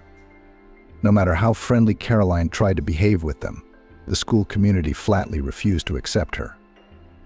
Although the girl turned out to be the most attractive, not at all awkward in the class, and regularly received only excellent grades in physical education, other, more successful classmates only did that sought to tease Caroline at every opportunity. "What, Carolina? Are you preparing for your after-school program again?" Vanessa, the first beauty of the class, mocked her in the locker room. "Let me guess. Do you have an extra class today to carry buckets of water or not?" "Oh wait, must be obstacle course practice. You're jumping up and down the stairs with a mop?" Vanessa was laughing a hysterical, unpleasant laugh. Caroline had to restrain herself from saying something equally caustic and unflattering. The girl tried to avoid school fights, but it did not mean that she was ready to tolerate such an attitude to herself until the end of her senior year. "Vanessa, you'd better finish taking your weight loss supplements," she said calmly, tying her old trainers. The classmates' laughter broke off abruptly. "I'm serious. It's already melted your brains. You're laughing like a lunatic." Vanessa's face instantly contorted into a grimace of anger and disgust. Caroline realized she'd guessed right. Vanessa had been frantically trying to lose weight for the past few months to fit into the designer dress her parents had promised her for the prom. The only problem was that the size range of such outfits ended exclusively at size 42. "You little brat, you filthy little brat. You'll never get married with such a horrible pedigree. So you're wasting your time training and running 5 kilometers a day." The girl was ready to run even 10 kilometers. She spat out in anger. "The most you can be in this town is an elite call girl. And that's if you don't despise sleeping with a girl who's been mudding like a pig since high school. Vanessa threw with all her might at Caroline a dirty rag that the cleaning lady had left in the locker room so she wouldn't have to go far to get a change of clothes. The piece of cloth fell on Carolina's head with a loud smack, and all the girls in the room burst out laughing. Serves her right, you upstart. Show her where she belongs, will you? Vanessa was taunted by her friends. You think you can open your filthy mouth here? Caroline was shaking like a fever. She had never felt such hatred from others. More than anything else in the world, she wanted to disappear, to dissolve like vapor from water on a hot surface. She didn't realize how she had shouted in her heart to all those puffed-up puppets. Choke on your anger. All you know is to wash the bones of blokes, don't you? You have no interests in each other's lives except money and rags. I hate you all, you puffed-up pussies. Caroline didn't realize how she had jumped out of the changing room. The girl rushed past all the other students and ran down the corridor right into the street. Once she was in the school stadium, she heard a chant. Caroline. Class hadn't started yet. Where are you going? Harry, the gym teacher, shouted after her. But the girl didn't listen to him. She ran 5 laps in a row before her heart was able to beat again. Caroline didn't know where she got her ability to run, but she was sure that everything in life is given to a person for a reason. And if she had the opportunity to develop this ability, then she should use it, especially since running was the only thing that helped her calm down and bring her chaotic thoughts into relative order. Trying to regain her breath, Caroline approached her classroom. The boys, lined up in a row and unaware of what had recently happened in the girls' locker room, looked at their classmate with surprise, and some with outright envy. Watch and learn. The gym teacher waved his hand in Carolina's direction. 3 kilometers in 10 minutes. And your shoes are ready to be included in the Olympic team. Not like you idiots. To the left, go, go, go, go. There was a loud whistle, and Carolina's classmates, with dejected faces, ran their standard 6 laps.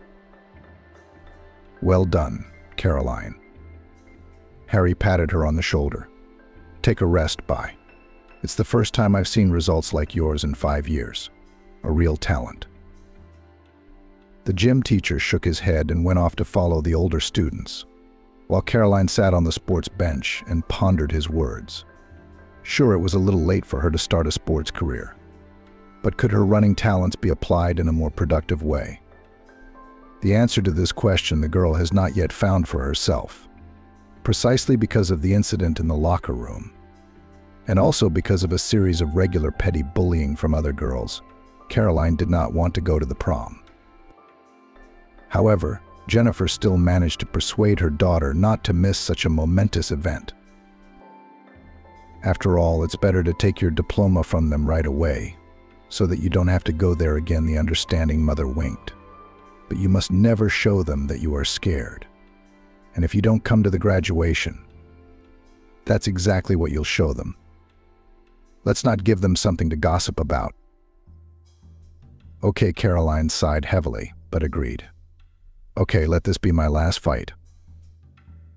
Jennifer helped to choose and buy for her daughter the most beautiful dress they could find in an inexpensive second-hand shop, a simple cut, but at the same time very elegant and refined dress in the shade of sapphire, which perfectly emphasized Caroline's slender, athletic figure and perfectly set off the noble and yet completely natural color of her hair.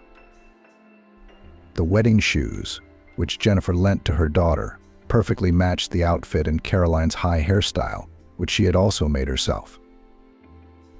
It's a pity I don't have any jewelry at all, Jennifer complained, looking sadly at the girl's festive look. Why not? Michael suddenly joined the gathering and grinned slyly at his favorite women. Dad, are you what? Caroline looked at him uncertainly, and in her eyes Michael read anxiety and worry. Don't tell me you bought something for me. It ended sadly, Caroline said with a smile. I did. Her father nodded with a smile and pulled a small velvet box out of his shirt pocket. Caroline was incredibly embarrassed. Not only had her mother bought her a dress that was simply magical by the girl's standards, but her father had managed to throw away a considerable amount of money for her. "Why?" Caroline asked him guiltily. But Michael had already reached out to her and put a box in her hand. "It's a little miracle." "Open it," he said. Caroline opened the lid with a sinking heart. On a white velvet cushion lay a tiny gold pendant in the shape of a star. The five-pointed beauty shone proudly with its rays, even though it was no bigger than a fingernail on Caroline's index finger. Each ray of the star ended in a tiny shining crystal, and when the light fell on the stones, they lit up a myriad of colored lights. "Oh my God, it's beautiful." Mother and daughter exhaled almost simultaneously. Michael smiled and said to the girl, "Caroline, I want you to know that you, for me, will always be a guiding star that will not let me go astray from the right course. You and Mum are my two brightest stars." With these words, the man hugged first his wife with one arm and then his daughter, who clung to her father's strong and reliable shoulder. "Thank you, Daddy," Caroline said through tears of gratitude. "I will never take it off. I will always wear it as a talisman." Michael agreed with his daughter that he would pick her up from school in the evening after the party was over. It got dark early in their neighborhood, and teenagers, when they're drunk, are a mess. You never know what to expect from them. So her father decided to insure the girl in case the drunken classmates suddenly wanted to afford too much. When Caroline entered the assembly hall, where the event was held, many of her classmates quieted down, not immediately recognizing the girl. She looked around, deciding where she could best sit so as not to draw too much attention to herself. When Vanessa suddenly appeared on the horizon, like a shark's fin in the middle of a calm ocean. The queen never walks alone. For some reason, Caroline thought at that moment the first beauty of the class was accompanied by her own entourage, consisting of 3 girls and 2 guys. And the whole company was heading straight for her. Caroline noted to herself that Vanessa didn't wear the desired dress from a famous designer. Apparently, she couldn't fit herself to the notorious beauty standards of the famous brand. Instead, Vanessa wore a perfectly tight, extremely short leather dress, whose coloring was somewhere in the middle between a flesh tone and the color of bronze powder. Good thing it doesn't blend in completely, Caroline thought. Otherwise, you'd think she'd come completely unclothed. "Well, here's our Cinderella," Vanessa said, stretching her vowels. "Cute dress. Did you get it secondhand? It's okay. It's okay. You can wear it once, and then it'll be handy for scrubbing floors." Caroline gritted her teeth to keep from telling her what she thought of her provocative outfit. At that moment, Vanessa noticed the gold pendant around her neck.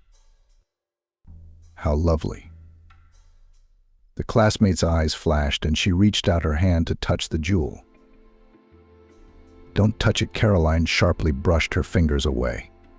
"It's a present from Daddy," she said with a caustic grin. "It hurts." Vanessa replied with a scornful arch of her eyebrow. "It's just a cheap thing you bought on sale anyway." "If I asked, my parents would give me a dozen of them," Vanessa said. She turned and led the other boys, who followed reluctantly after their leader. Caroline chuckled softly. It seemed that Vanessa's superiority was beginning to bore even her most devoted fans. After the graduation ceremony, the real disco began. Under the influence of good mood, invigorating music and hot drinks, everyone danced. As they say, who can do what they like? Caroline did not dance. She wanted to leave immediately after receiving her papers. But the headmistress asked her to stay and be with the guys a little longer, because it was the last time we were all together. Although Caroline was not particularly eager to continue the evening, she gave in to the headmistress' request. When the slow dance sounded, the hall was illuminated with soft and languid light. The girl saw someone approaching her. The figure emerging from the pink smoke was Andrew, Vanessa's boyfriend. "Hi, Caroline," Andrew began, smiling languidly. "You look really good tonight. Can I ask you to dance?" Caroline was embarrassed. She realized that something was wrong. Why would Vanessa's boyfriend ask her to slow dance? "Wouldn't your lover be angry?" She tried to joke. She couldn't believe that the most handsome guy in the school wanted to dance with her. A slight shadow ran across the guy's face. "No, she won't. I'm sick of her," he rolled his eyes. "All I hear every day is, 'Andrew, am I pretty, Andrew? Am I pretty, Andrew? Have I lost weight?' The scales don't seem to be reading right," and so on and so forth. It became impossible to communicate with her. Caroline held back a laugh. No one had ever portrayed Vanessa so vividly and seemingly. "Yes, she's very fond of herself," the girl nodded. "Okay, but just one dance. I have to go home soon." "If you say so, beautiful lady." Andrew smiled and, making an elegant gesture, offered his hand to the girl. Caroline danced a slow dance for the first time in her life. It was an amazing, unlike anything she had ever felt before. It was as if a whole swarm of small colored hummingbirds had been released inside her, and the tiny birds were flying all over her body, giving every movement of the girl a truly airy lightness. Andrew looked at her so intently, as if he really wondered what Caroline was like. What kind of person was she? What is she like? Immersed in her romantic thoughts, Caroline did not immediately notice a figure with a touch of bronze powder flashed behind her. "Get out of here," Vanessa hissed. Caroline had no time to react when Andrew's strong hands grabbed her by the shoulders and turned her around to face her rich classmate. In the next second, Vanessa spewed a huge amount of tomato juice from a paper bag at her with all her might. Caroline gasped at the nasty, brackish taste. The first minute she was afraid that she had poured real pig's blood on her, like in a popular horror film. "Drink, drink, you cesspit," Vanessa said, pouring juice all over the unfortunate classmate. "You miserable fool. What are you doing? Did you really believe Andrew just wanted to dance with you? You thought he liked you?" Vanessa tilted her head and started laughing like a lunatic. The smoke and the light made it look like Caroline had been doused with something black like tar. "Stop it, stop it. Vanessa, you're crazy," Caroline shouted back at her, trying to get out of Andrew's grasp. He released her, and she began to shake off the sticky, salty liquid.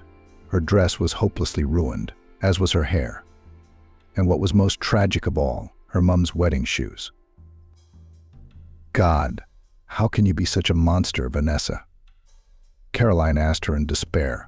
"Why do you hate me so much?" Vanessa condescended to answer, smiling with all her 32 teeth. "It's a joy to hate you. I despise you, Caroline, because people like you are always trying to get out of your dirty hole, like mice waiting for someone to deliver cheese for them outside. You should know your place and keep your head down," Vanessa said. "What do you think? I didn't see you flashing your legs at our boys in gym class." "What, Caroline?" From the shock, Caroline struggled to speak. "Vanessa, come on. I'm just a good runner. And it's nobody's fault that you can't stop eating fries in packs." Apparently, that last remark had finally pissed Vanessa off, and all the anger and meanness that had been in her until that moment came out. She took a swing at her classmate. Vanessa sharply lowered her perfectly manicured hand and grabbed the chain around Caroline's neck and pulled off the pendant Michael had given her. "Did you think you could be better than me?" Vanessa whispered, clutching Caroline's gold star in her fist. "But I have money and social standing, and all you have is your filthy rag, which you will use every day for the rest of your life to mop the floors of this school or some rundown hospital on the outskirts of town." Caroline lunged for the wretch, but Andrew grabbed her arms, preventing her from resisting Vanessa. "Give it back. Give it back now," the girl shouted tearfully. "You have no right to even touch him. You're the most disgusting person I've ever known. Give me the pendant back." Vanessa held the pendant up to Caroline's face, knowing full well that she couldn't take it away from her. Then she released the chain from her fingers, and the little star swung in front of her nose like a hypnotist's pendulum. "You're a pathetic cleaning lady's daughter, and you'll never get close to being a normal person," Vanessa said in a thick, low voice. "Repeat after me. I know my place, Vanessa, and I'm the pathetic daughter of a maintenance worker." "Go to hell," Vanessa Caroline said, glaring hatefully at the blonde in the leather dress. The resentment swept over her head, preventing her from snapping out of the feeling of all-consuming anger. "Do it again, or you'll never see your jewel again," Vanessa whispered again. She wanted to throw the pendant on the floor to crush it with the heel of her lacquered shoes. But at that moment the general light flashed brightly, and the teenagers saw Megan's headmistress looking at them with all the sternness she was capable of. "What the hell is going on here, Vanessa?" she asked the rich alumna angrily. Then she glared menacingly at Andrew, who instantly released Caroline. The girl didn't hold back her feelings and slapped the henchman with an impressive slap. "You filthy henchman," Caroline said through gritted teeth. Then she held out her open palm to Vanessa. "Give it back. What you took now." "Vanessa." The headmistress looked at her reproachfully. Vanessa put the pendant back into Caroline's palm, being careful not to touch her, after defiantly wiping her hands on her dress. "Megan, can I go home?" Shaking with humiliation and resentment, Caroline asked her. "My dad is probably waiting for me outside." She realized that at that moment she had become an absolute laughingstock in front of all the students and teachers at her school. Megan looked at the girl with genuine regret and said briefly, "Of course, dear, go. Have a happy life after school," she added belatedly. But Caroline was already closing the doors to the assembly hall behind her, and at the same time to this horrible part of her now definitive past. After graduation, Carolina had been in a terrible state.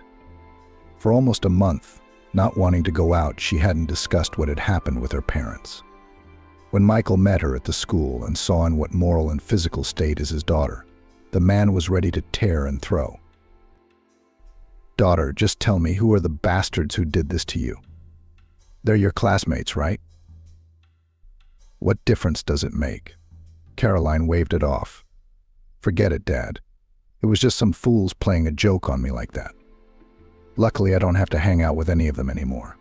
I can't even see this school. Let's go home." The distraught father calmed his daughter down as best he could, but he returned home feeling quite upset. His sacred duty was to protect his daughter's own blood.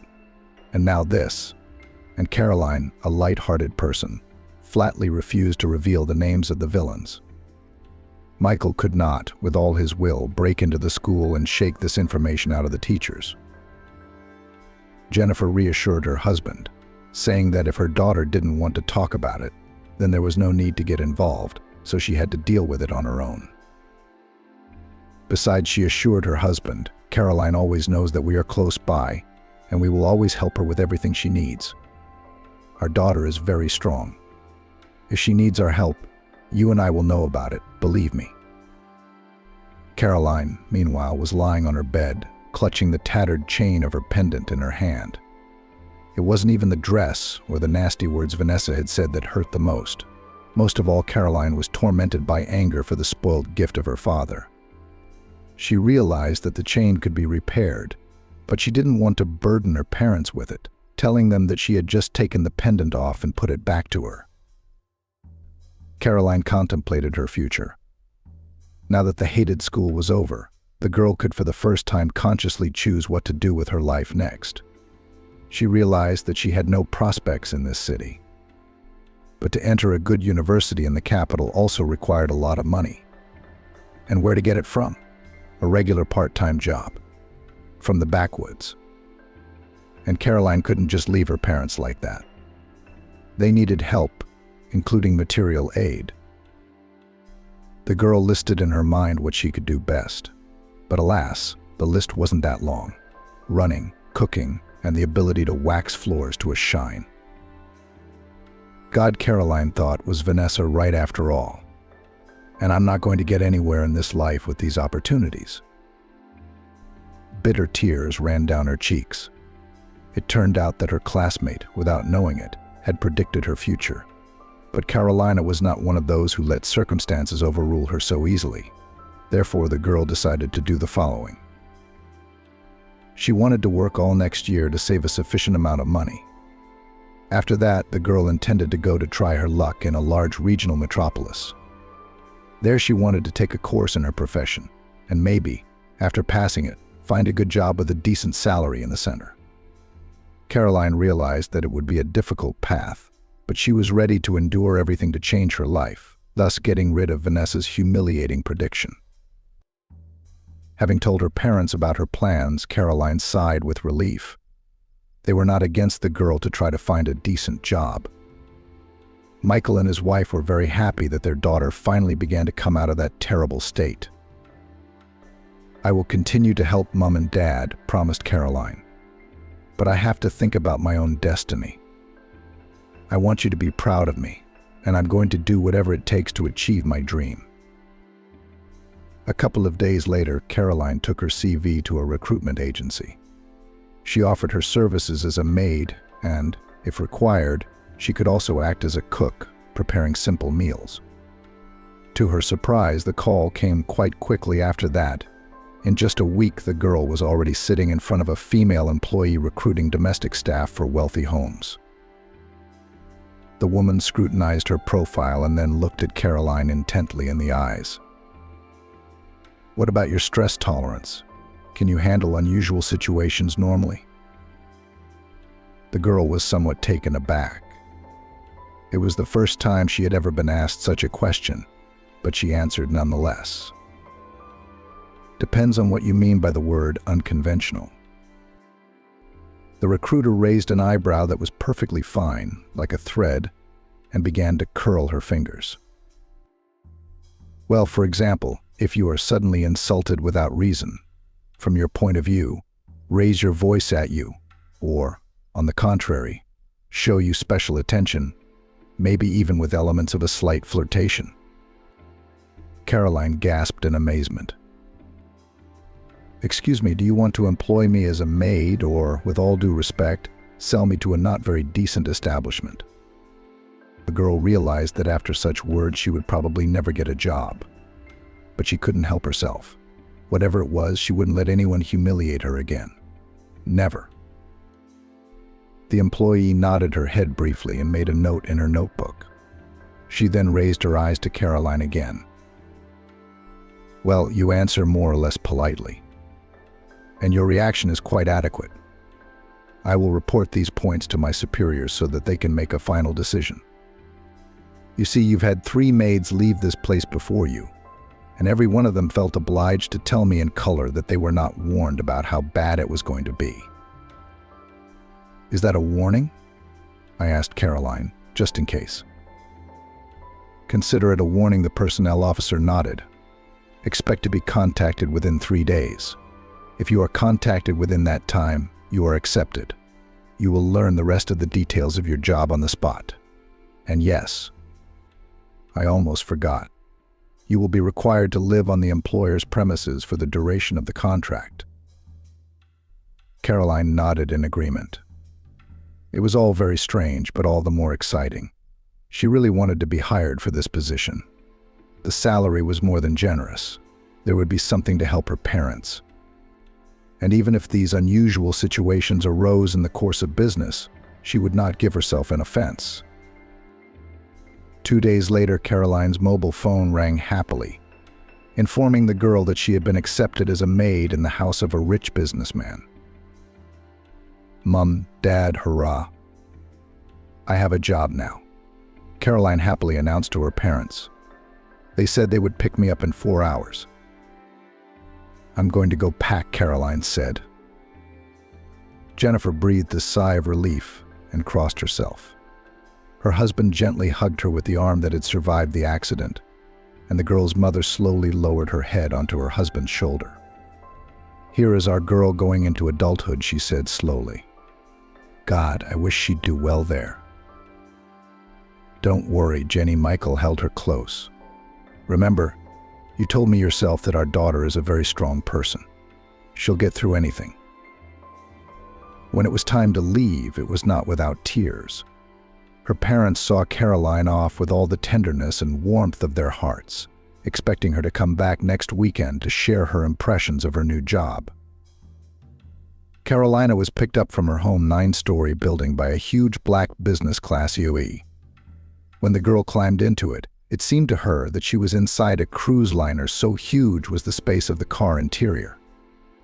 The driver turned out to be a not very talkative middle-aged man who calmly drove her to the desired destination. When she got out of the car, Caroline couldn't believe her eyes. In front of her stood a gigantic 4-story mansion, made in a completely modern style with glass and chrome metal constructions. Caroline thought involuntarily that the owner of this house must be very fond of shopping centers, if he had decided to live in one of them. She didn't voice these thoughts out loud, of course. Instead, she obediently followed the head housekeeper and housekeeper who led her to the pool, instructing the new employee along the way. Try not to make eye contact with Oliver when he asks you something. It's best to lower your gaze and answer in a matter-of-fact manner. If you're cleaning a room and the owner suddenly walks in, you shouldn't fuss or pretend to notice his presence. Just get on with your work. Oliver is used to all the servants moving about and working almost silently. You're part of this house, and in a way you have to blend in with it and everything that goes on here. Often we don't pay attention to the owner's little quirks, the housekeeper continued. We only call the guards if we realize that it could endanger his life and health.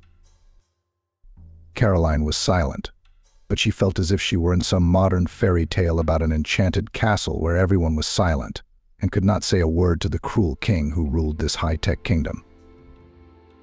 The housekeeper's last sentence, however, surprised Caroline somewhat.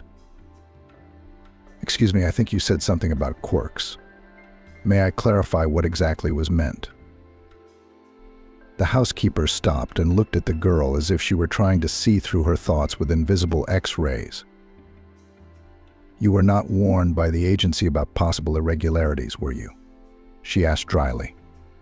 "Do I understand correctly?" "No, why not?" "They explained to me that there were some special circumstances, but what were they?" The housekeeper raised her eyebrows elegantly. "Well then, you'll soon see for yourself." The woman led her to a large rectangular pool, on the marble terrace of which sat a young man reclining in a sun lounger. He was wearing large sunglasses, a bright red Hawaiian shirt, and white knee-length shorts. The guy looked to be about 24 to 25 years old. Judging by his relaxed manner and the way he was calmly flipping through the newspaper in his lap, he was the owner's son. Pleased, the housekeeper nodded to him. Caroline arrived exactly 10 minutes ago, as the master had requested. After that, the lady silently left, leaving the girl and the young man alone.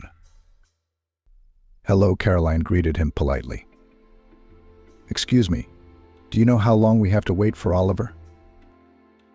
The man froze, holding the newspaper half open, and then looked at the girl in surprise from under the shimmering glasses.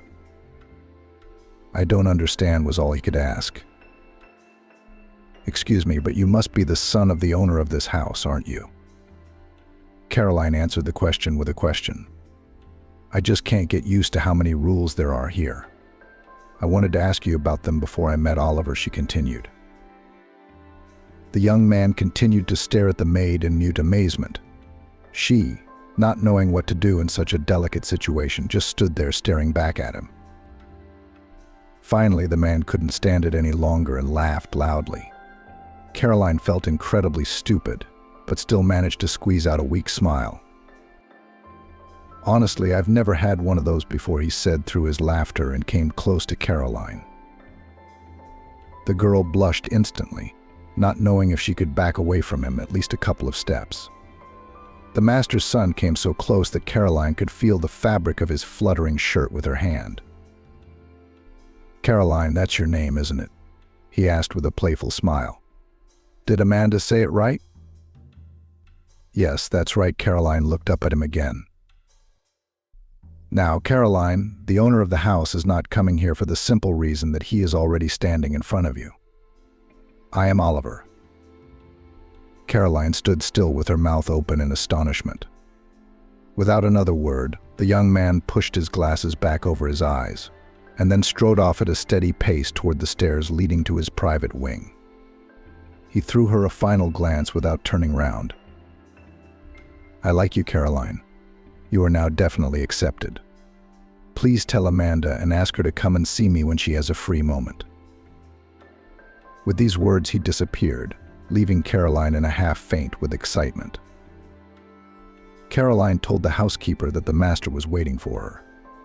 She pressed her lips together and showed her into the back room, where she gave her all the necessary clothes and the key to her room.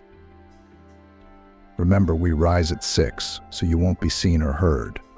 And no matter how embarrassed you are, you must continue to do your job. Do you understand? Understood, Caroline replied, thoroughly embarrassed. Caroline went to her room to change. Thus began the working day for the girl. She soon realized what Amanda had meant when she spoke of Oliver's quirks. It turned out that he loved to host big costume parties with loud music, beautiful women, and expensive drinks. Besides Caroline herself, there were about 15 other people working in the house, and they all behaved as if they were exactly the same things in the young millionaire's mansion, like some floor vase or a painting hanging on one of the walls. It was, of course, very disconcerting to the girl that all the employees of Oliver's house were acting quietly and inconspicuously. After all, Oliver had clearly made it clear to her that he could socialize with them as ordinary people. Amanda, however, continued to insist on numerous rules of behavior even after her host had summoned her to talk to her. Well, Caroline couldn't cross her either. In the first month of work, she received a substantial advance on her card, part of which she immediately sent to her parents. Oliver remained an inscrutable mystery to her. He could easily walk up and kiss one of the young gardeners he paired with her. They were twin sisters and tended an incredibly beautiful winter garden, but at the same time he never allowed himself any flirtations of a certain kind with her or them. For these purposes, Oliver had far more experienced girls who could safely be called mistresses. One named Molly stood out among them. The long-legged, red-haired beauty spent most of her time with Oliver, and he, in turn, increasingly applied the definition of fiancé to her. The entire staff of the house concluded that soon the young people would be married and their master would have a legitimate wife. However, this eccentric rich man had a completely different side. Very often, especially in the evening, Caroline found the young man immersed in the affairs of his company. He would sit for hours at his desk, and sometimes Caroline was sure he worked all night long. She had never once heard him say a rude word to anyone in the household. And if any of the workers made serious mistakes, Oliver always spoke to them in private, locked away in his office. But his fiancée Molly did not share this peaceful coexistence with the staff. She was always picking on everything, shouting at everyone, and the young maids, including Caroline, tried to bring her to tears. "Why are you talking here during working hours?" she shouted at the girls. "Don't you have anything else to do? Look around, dust, dirt, carpets. You're not sweeping properly. Get back to work, you slackers. Well, when Oliver and I get married, I'll get to work on you. How many of you have Amanda taught you? It's all over the place. What are you looking at me for? Look me in the eye when I'm talking." Molly growled at them like a wild tigress, imagining herself the mistress of the house. The maids held on with all their might, unable to endure her terrifying screams and shrieks. God forbid Oliver should marry that Molly, one of the maids complained to her in the kitchen. "Caroline, then we'd all be ruined." "What can she do to you?" Caroline asked her with a smile. "She's not his wife yet. You're not panicking yet." Millie looked at the girl and said with bitterness in her voice, "You just don't know her, Caroline. This is not a woman.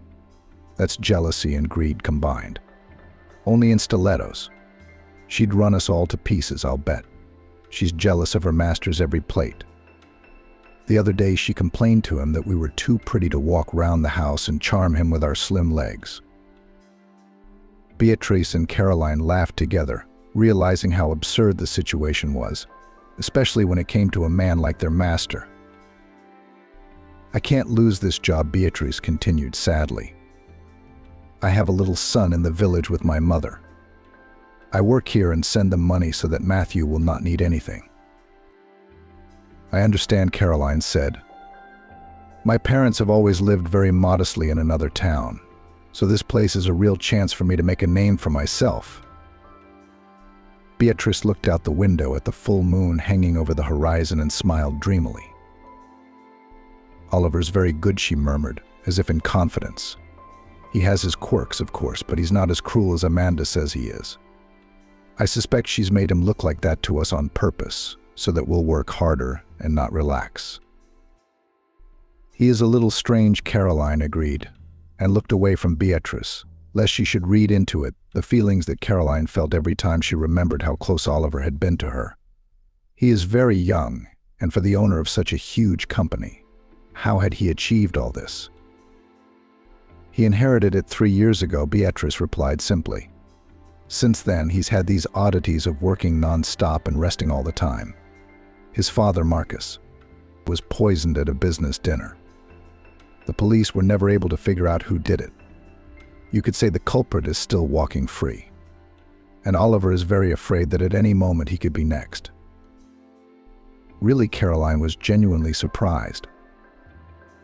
Well, yes, Beatrice nodded. Caroline was struck to the heart.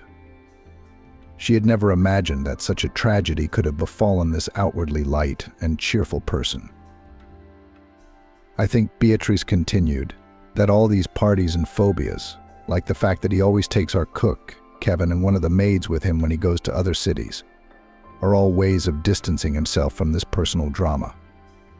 Oliver, he loved his father so much, he can't seem to get over losing him. And the bastards who sent Marcus to the grave never got what they deserved. I guess it's all hit him too hard, Caroline muttered thoughtfully to herself. Who would have thought that the rich had more trouble than the common people? All the next night, Caroline could not sleep for some unknown reason. Everything seemed to be going well, but her mind drifted back and forth to Oliver. I wish I knew what kind of man he really is. Maybe this bravado is just a mask, someone more vulnerable, someone she could probably help. A couple of weeks later, exactly what Beatrice had told her about happened. Oliver was going on a business trip of great importance to his business, and, as he always did, he took Kevin, his longtime cook, and his maid with him. The latter, to his great amazement, was Caroline herself. "Why are you so surprised?" Oliver asked her with a slight chuckle. "I need someone I can trust 100% to clean my room and control the food I eat during the trip. I don't think it's a big deal." "Yes, but you don't know me at all," Caroline objected. "I haven't been with you that long. What if I can't do it?" The young man's face took on a serious expression, and then he replied in a voice that sent shivers down Caroline's spine. "Well, if you can't do it, then you and I will have to part. Or we can do it right now if you're not sure you're ready for a business trip. Because that's what a business trip is to you." "No, it's not." "Of course I'll go with you," Caroline said with her lips pressed together. How could she be so foolish as to think that this calculating businessman could have a soul? If Beatrice was right about his worries about her father's death, he was either hiding them very well, or her friend was mistaken. Because how could a man who was ready in 2 seconds to fire another man standing in front of him at that very moment be worried? No, Caroline shook her head as she left her boss's office. Oliver could be anything, but he's certainly not a bereaved person in need of comfort.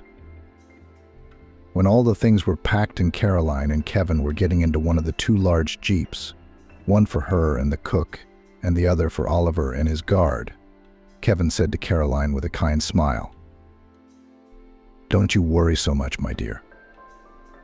I've been traveling with the owner for years, and it's always been fine. It's only for a couple of days. There's nothing to worry about." Caroline answered the cook with a calm but somewhat detached smile. She herself was pricked by something inside her.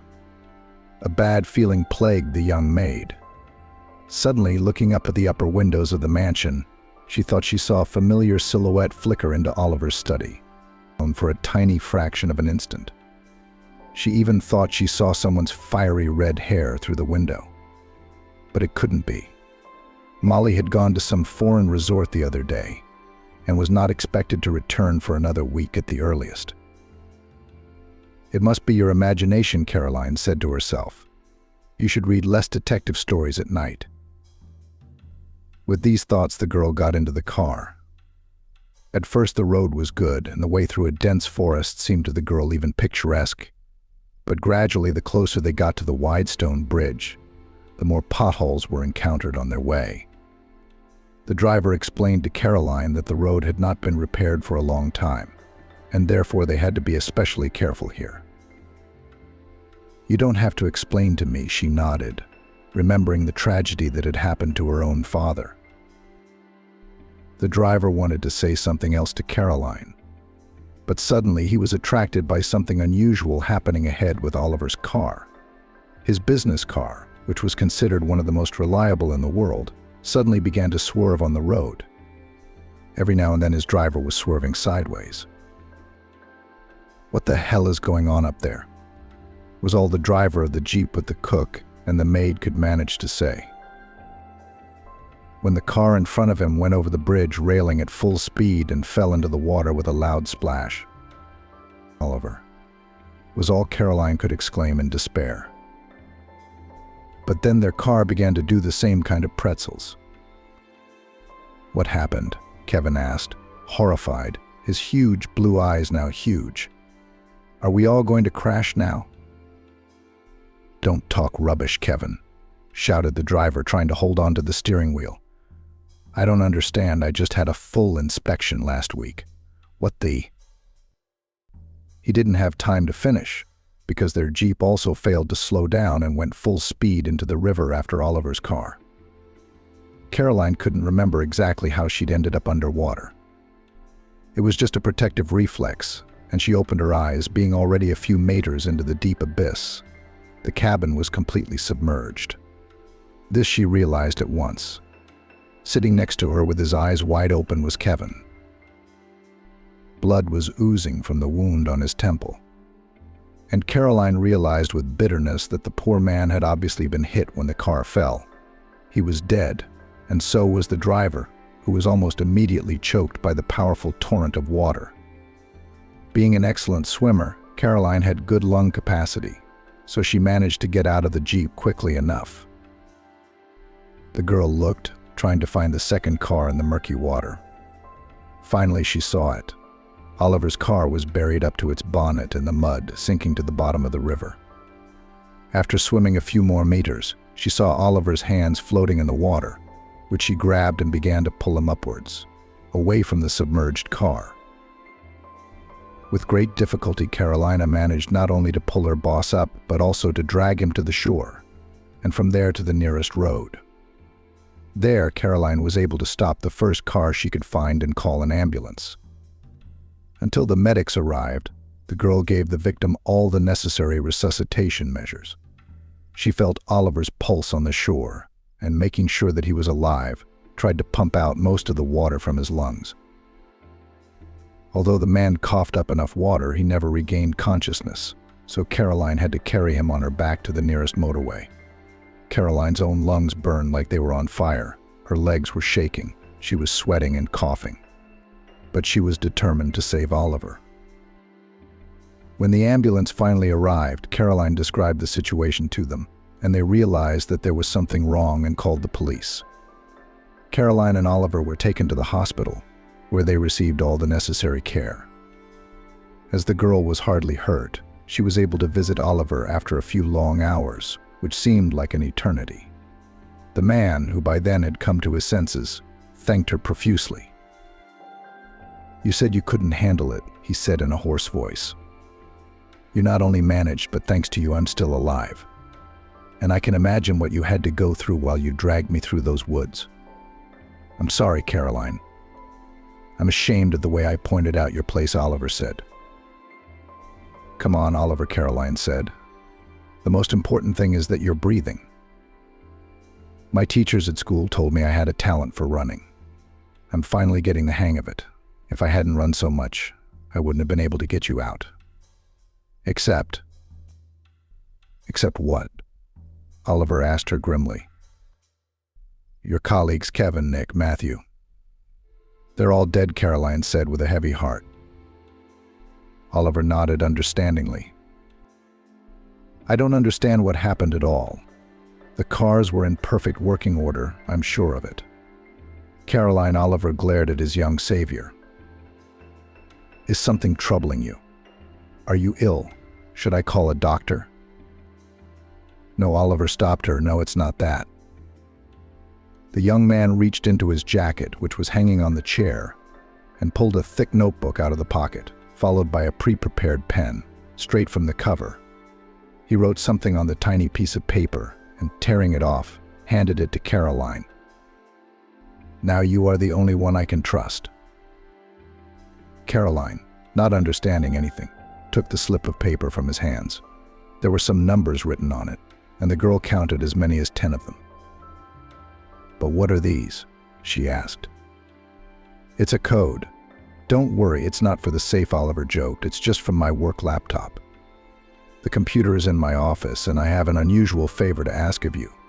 Please, it will help me understand and solve a lot of things. Caroline nodded, and after listening to her superior's request, she drove back home. Meanwhile, an investigator came to Oliver's room. The policeman interviewed the victim and assured him that they would do everything possible to find the intruders as soon as possible. Intruders, Oliver couldn't believe his ears, so it wasn't an accident. I'm afraid not, the policeman shook his head. We have brought the cars to the surface, and judging by the preliminary examination, I have no consolation for you. Someone deliberately cut your brake hose, knowing that you would be traveling in very difficult road conditions, the policeman said. Oliver slowly leaned back on the pillow. Well, they got to me, too, he breathed out heavily. Your father's competitors, the policeman said. I'm sorry, but I've heard about this case.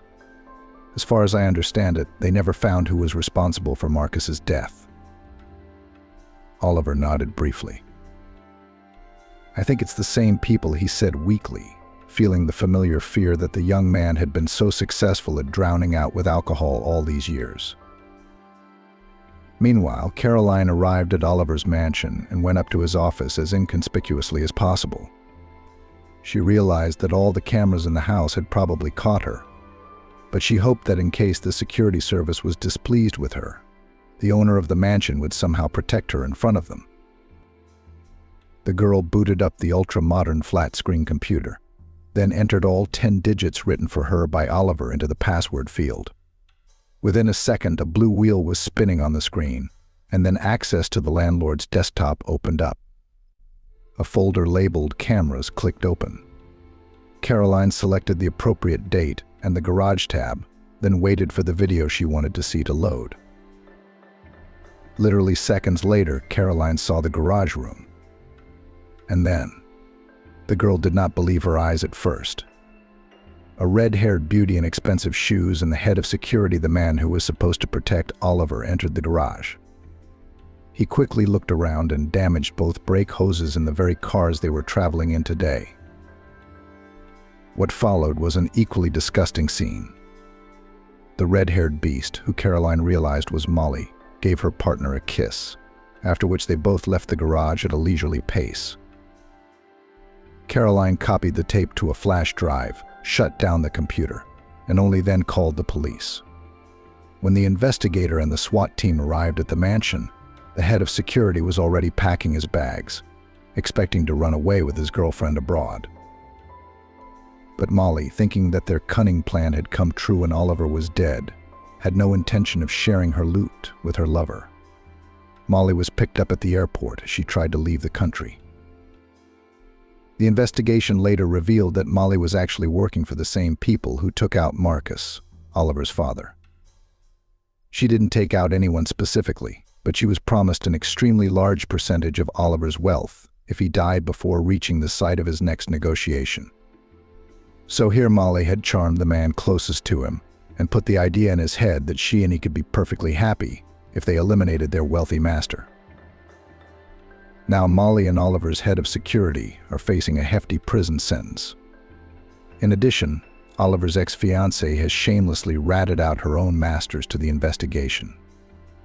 After all, the deal with the police guaranteed her a reduced sentence, while her lover from security will receive the maximum.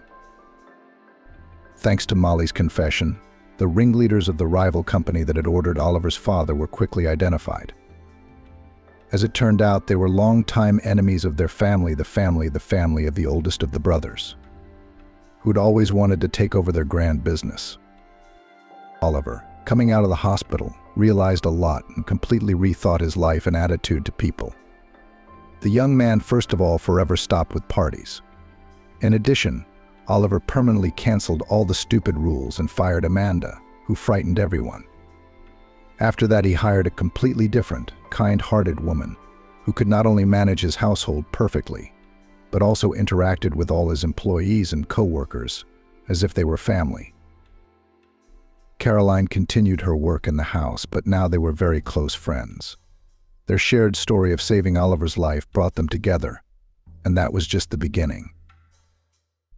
15 years later, there was nowhere to park in front of the school where Caroline had once attended. The car park was packed to the gills. So many people had dreamed of seeing each other. And they'd all been classmates once. Vanessa, now an elderly woman, and once slim, stood in the middle of the hall with her husband at her side.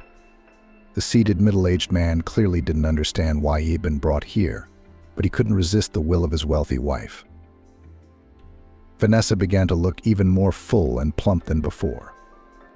But whereas before her fullness had been almost imperceptible and had given her some of the glamour of her lush forms, now everything pointed only to deterioration and health problems, which Vanessa either denied or did not think it necessary to address.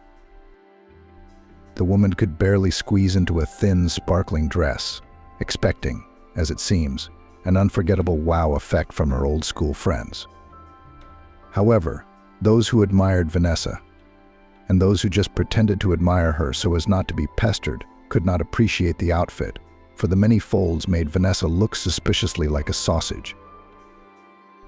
Then a huge black car, gleaming clean, drove up to the school building. All those who were in the auditorium and were actively devouring the delicious food rushed to the window. They were curious as to who was in it. When the doors of the luxurious leather salon opened, a graceful, slender, taut leg appeared. It was wearing graphite gray boots made of the finest suede. Following this, a beautiful young woman stepped out of the car. Thin as a bamboo stalk, but not too thin either. Her body seemed to radiate health and youth, and the modest smile on her beautiful face involuntarily attracted all eyes, like a magnet. "What's going on? What are you all staring at?" Vanessa said impatiently, pushing through the crowd to the window. The woman gasped loudly, and then her face twisted with envy and anger. A few minutes later, Caroline entered the hall, beautiful and blooming like a beautiful flower. Her classmates stared dumbfounded at her gorgeous suit, a tee of English fabric, her flawless hair, and discreet but quality makeup. No one could have imagined that Caroline, whom they had all mocked so meanly in their youth, would not only not lose her natural beauty and charm, but on the contrary, become the most successful woman of them all. "Hello, Caroline, how are you?" Vanessa stepped forward. "I see you're doing pretty well for yourself. How much do you pay your beautician? Or are you still doing it the old-fashioned way with a cucumber?" Vanessa laughed, pleased with her joke. However, apart from her, no one else made a sound. "Hello, Vanessa." Caroline greeted her calmly. "I just came in for a few minutes. I wanted to see you all. Take another look at my past. One last time to make sure I hadn't lost anything." Caroline took a few more steps toward Vanessa and pointed to her neck. There, as before, hung her father's gift, a pendant in the shape of a star, which the girl had bought with her first salary. "You know, Vanessa, you haven't changed a bit," the woman told her, enjoying the way her former classmate was literally bursting with envy. "You're still just as stupid, and your jokes are stupid too." Caroline looked at Vanessa from head to toe, and with one last glance at the crowd of her former classmates who had fallen from anger, boredom, and time, she slowly made her way back to the exit, saying one last time, "You see, life always knows who has done how much good and evil. Someone chooses to follow his star or gets a chance to become one of its rays. And someone remains an empty, shiny bubble for the rest of his life, from which the whole shell, alas, crumbles with time. Happy life to you all, boys." Caroline walked down to the door of the school. Her classmates immediately rushed back to the window. Oliver got out of the car that was waiting for her outside. He was still as tall and stately as ever, only now he wore a pair of slim-fitting glasses on the bridge of his nose. He was followed first by a boy of about 12, and then a girl of about 7. The children hugged Caroline happily, and Oliver smiled as he rubbed the heads of his offspring. Caroline turned round, and Oliver gave her a long kiss, full of tenderness and love. Then, after the whole story of the cars crashing into the river, he suddenly realized how different this girl was from any woman he had ever met. Courageous, strong, unbending, like a stem of bamboo. She always knew exactly what she wanted and was determined to achieve it. And tender and shy at the same time, pure as a petal of the most beautiful rose. She gave him everything he was looking for in this world and more. When he proposed to her, she told him yes. It was the happiest day of his life. When 6 months after the wedding Caroline told him that they were expecting a child, Oliver finally felt that he was no longer alone in the world. Now they both had a chance to live the life they both deserved, and nothing in the world could stop them. As Caroline and Oliver's car drove away, they did not see how hysterical Vanessa was long afterwards. How she tore at her artificial hair and how she cursed everything in the world, not understanding why Caroline, the technician's daughter, had been able to get everything in this life that should have been hers. Instead, all she had was money, which never made Vanessa happy. Yes, an alcoholic husband who married her just to get a good position in her father's company. Time had not spared her looks. Life hadn't added to her wisdom. And all this Vanessa realized only now, when it was too late to change anything.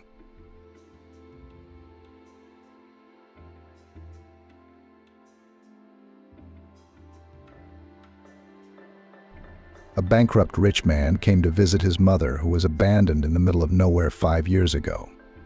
And as he approached, that night, Walter's dreams were so vivid that when he woke up, he thought, "That's it. I'm drunk. I'm hallucinating." His head rattled so much that he had no strength to get out of bed.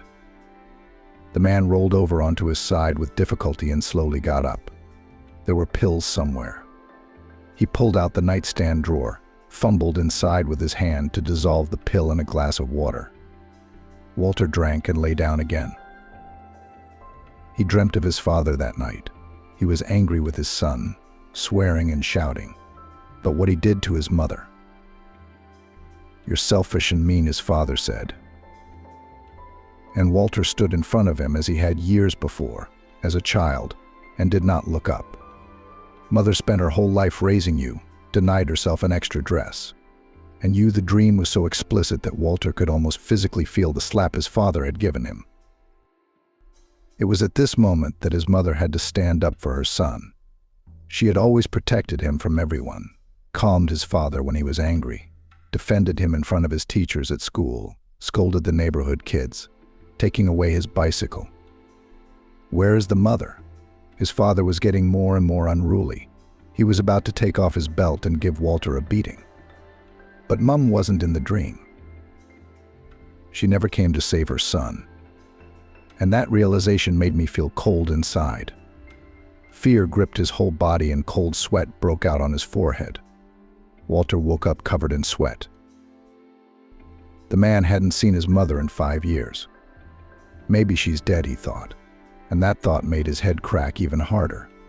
Walter slowly looked around the room. Slowly he began to remember everything that had happened the day before. The bailiffs had shown up at the office yesterday with a notice that Walter no longer owned the firm, his accounts were seized, and he had to leave the flat within 10 days. "What the fuck are you guys doing?" Walter raged. "It's get the hell out of here or I'll call security." The man reached for the phone to dial the number of the head of security, but the uniformed man held out an ordinance to him.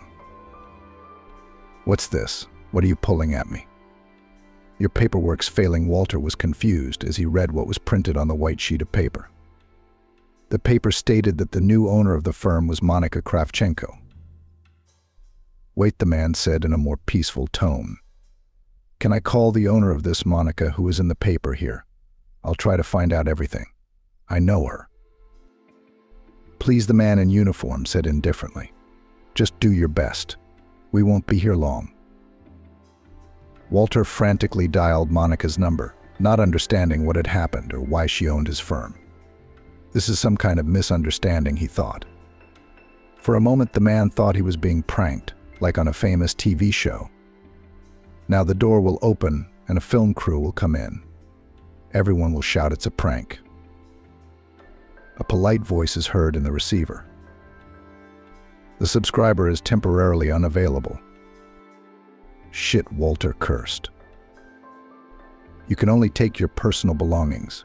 Everything else must stay in the office." And seeing that his attempts to reach the new owner had failed, the bailiff pointed to the door. "Please." Still uncomprehending, the man headed for the door. On his way out, he mumbled, "I'll call the lawyers, I'll sort it all out. This is a misunderstanding." "It's your right." The uniformed man replied calmly, locking the door behind Walter. "Have a good day." Leaving the office, Walter dialed George's number. George was a childhood friend. "George." "We need to meet," the man said when his mate's voice came through the phone. "I'm in trouble." "No problem," Brother George replied. "Where and when?" "Let's meet at our bar on the seafront. Get there as soon as you can. All right?" "I will." When George walked through the door, Walter had almost emptied the bottle of whiskey. "Will you have a drink?" he asked his friend, and without waiting for an answer, poured the rest into the glass. "Goov, one more, and get something to eat." "You've got a lot on your plate." Bro George looked at his friend critically. "What's the occasion?" "You won't believe this. I got kicked out of my own office today. And they said my accounts are blocked, and I have to get out of my flat within 10 days. "So you see, they kicked you out of your own firm and won't let you back into your flat," George replied calmly. He sipped from his glass and took a bite of lemon slices. "Everything seemed fine with you, no problems." "I don't understand it either," Walter said in a stammering voice. "But the main thing, mate, you don't know the most important thing. They showed me a paper that says I'm no longer the owner of the company, but the new owner. Who do you think?" George looked with interest at his friend, who was already pouring from the bottle brought by the waiter. The man drank the whiskey, emptied the glass completely, trying to concentrate his gaze, looked into his mate's eyes. "The new owner of the firm is Monica Kravchenko."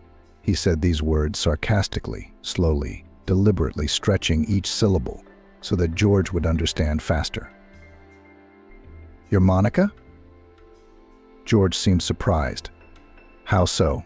Did you sign the firm over to her? Are you stupid or what? It's enough that you provide for her with her boutique spas, foreign resorts. I wouldn't have thought of that. Then how did she come to own your firm and your flat?" George had a drink, too. "I know." Walter slammed his fist on the table, drawing the attention of the other bar patrons. The guard at the door tensed up, stretching, ready to throw the rowdy customer out the door. "Let's ask her." He took out his smartphone and dialed Monica's number, which was marked as favored in his contacts. But the caller was still unavailable. "No answer, bitch." The man swore. "How about the spa?" George suggested. "That's where the girls usually switch their phones off." Damn it, Walter poured the glasses again. In the morning, he could hardly remember everything that happened afterwards, seeing that he'd had too much to drink. To avoid unnecessary trouble, the guard asked the friends to leave. Walter was indignant, trying to fight with the security guard. George persisted in dragging him into the air. He was assisted in this by the guard. George shoved Walter into the taxi and got in the front seat himself. Walter didn't remember anything else. Walter woke up in his bed with the realization that it was no longer his own. He slapped his bare feet on the floor. The man stalked into the kitchen, hoping there was something to drink in the fridge. "George, that's the kind of friend you are. You could have supplied me with something for my hangover," Walter thought, unable to find anything that would help his health. Sighing heavily, he headed for the shower to get some relief and get back to normal. The jets of water were refreshing. For a moment, Walter's memory told him that the bailiff's paperwork had not mentioned his car. "I'm going to go see Monica. Let her tell me how she so cleverly took over my firm," the man thought, drying himself with a fluffy towel. He hastily drank a cup of coffee, pulled on jeans and a t-shirt, and left the flat. There was no car in the yard. Walter remembered that he had left it outside the office. When he took a taxi to the office center, he was happy to see that his Jeep was parked in the car park. From the car, the man decided to call the office. "Yes," Walter, the friendly voice of Mandy's secretary, answered the phone. "Is anyone in my office?" "No, I'm in the waiting room. No one's come in," she answered. "And when will you be here?" Without answering the girl's question, he asked another. "Has Monica been in?" "No," I said. "No one's here." "All right, work. Anyway, listen.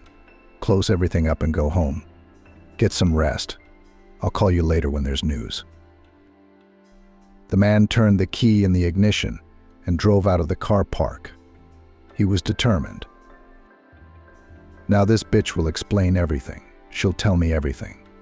I trusted her like I trusted myself. How did she manage to pull this on me?" The Jeep flew down the avenue, overtaking cars, trolleybuses, buses. Walter imagined Monica telling him, "Honey, it was just a joke and everything would fall back into place." Entering the entrance of the house where his mistress lived, Walter pressed the button for the lift. But the lift was still not coming. He stood for a while and decided to climb the stairs to the 8th floor. The bell to the girl's flat rang with a cheerful trill. No one answered. Walter pressed the button again. Finally, the door opened. Monica stood on the threshold. What are you doing here?" she asked. But Walter pushed her away and walked inside. "You tell me what you're doing. Yesterday I found out that you've taken over my company and my flat and embezzled my bank accounts." The man went into the living room. Monica followed him leisurely, wrapping up her dressing gown. "Why aren't you saying anything? Why are you flapping your eyes at me?" The girl looked at Walter confusedly, with fear in her eyes. Suddenly the door to the bedroom opened, and George came out. Now, confusion appeared in Walter's eyes. "It's you. What are you doing here?" he asked his friend. "I was asleep, as you see," he replied. "Why here?" Walter still didn't understand. George went to the bar, took out a bottle of wine and 3 glasses.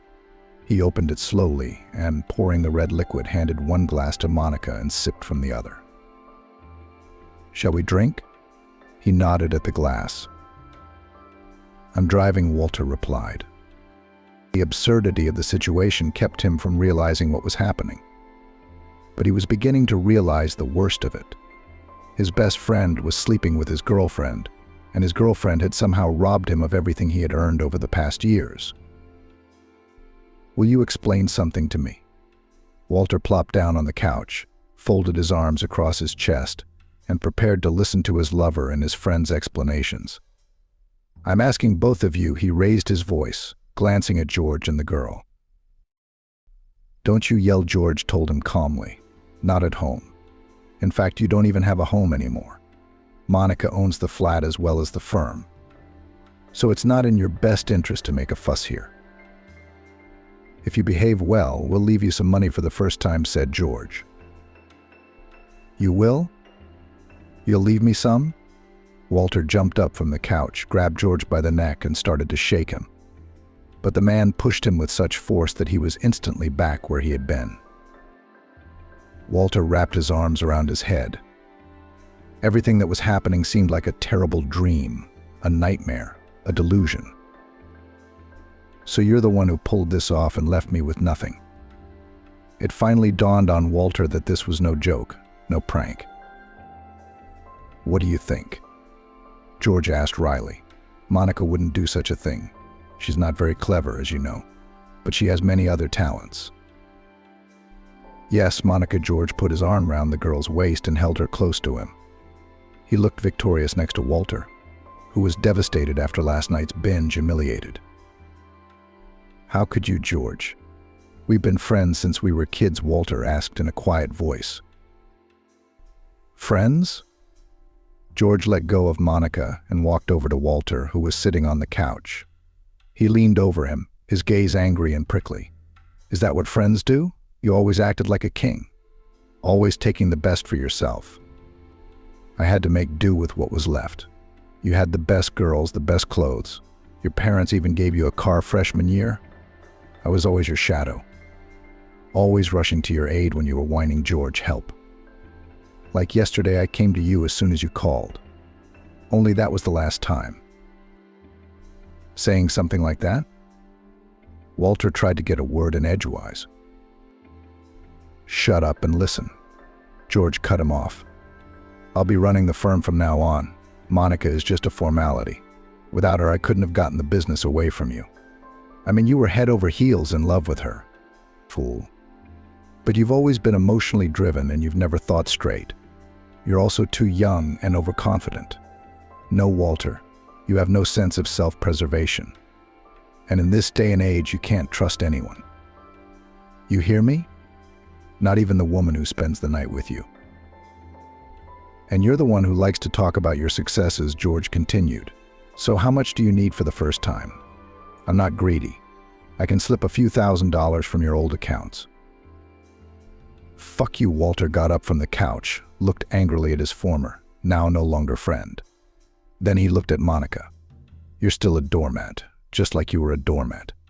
You think he needs you? He'd trade you for another girl with longer legs." "All right, that's enough." George interrupted Walter. "Get out of here. Get out of here. And I don't want to see you again." George pushed Walter towards the exit. Back in the flat, he took out his suitcase and began to pack. A black anger was ripening in the man's soul, developing a filth-stinking, nasty, unbearable filth.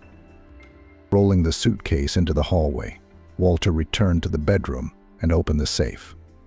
It was a good thing he'd been smart enough to keep at least some cash. He put a few wads of money into the suitcase, opened the door, and left the flat. The man had nowhere to go. He had been driving around the city for several hours, wondering if he could stay at a holiday resort on the bay. It was a good idea in itself, but Walter didn't want to be alone. He needed to talk, alone in nature. Only a bottle would do. Without noticing, Walter drove out of town. He remembered his nightmare. Why hadn't he dreamt about his mother? She always stood up for Walter when his father scolded him. The decision came naturally. He would go to the remote village where he had taken his mother 5 years ago. It was time to apologize for everything, to repent for getting rid of an aging woman, to live a life of pleasure, to fall to his knees and beg, plead, forgive him. Just so long as Mum was alive. Walter's mother, Tiffany, was originally from Vermont. Her parents lived in a lakeside village near a nature preserve, They worked on a ranch. Unlike other families that had 5 or 6 children, Tiffany's parents did not have many children. After giving birth to a daughter, Tiffany's mother underwent a complicated surgery and was unable to have any more children. The father, who had always wanted multiple sons, accepted it. But Tiffany grew up surprisingly docile. She helped her father and mother with everything. She carried water, stacked firewood, weeded the vegetable garden. Gradually, her father even began to take her hunting and fishing. Her mother tried to teach her the wisdom of cooking.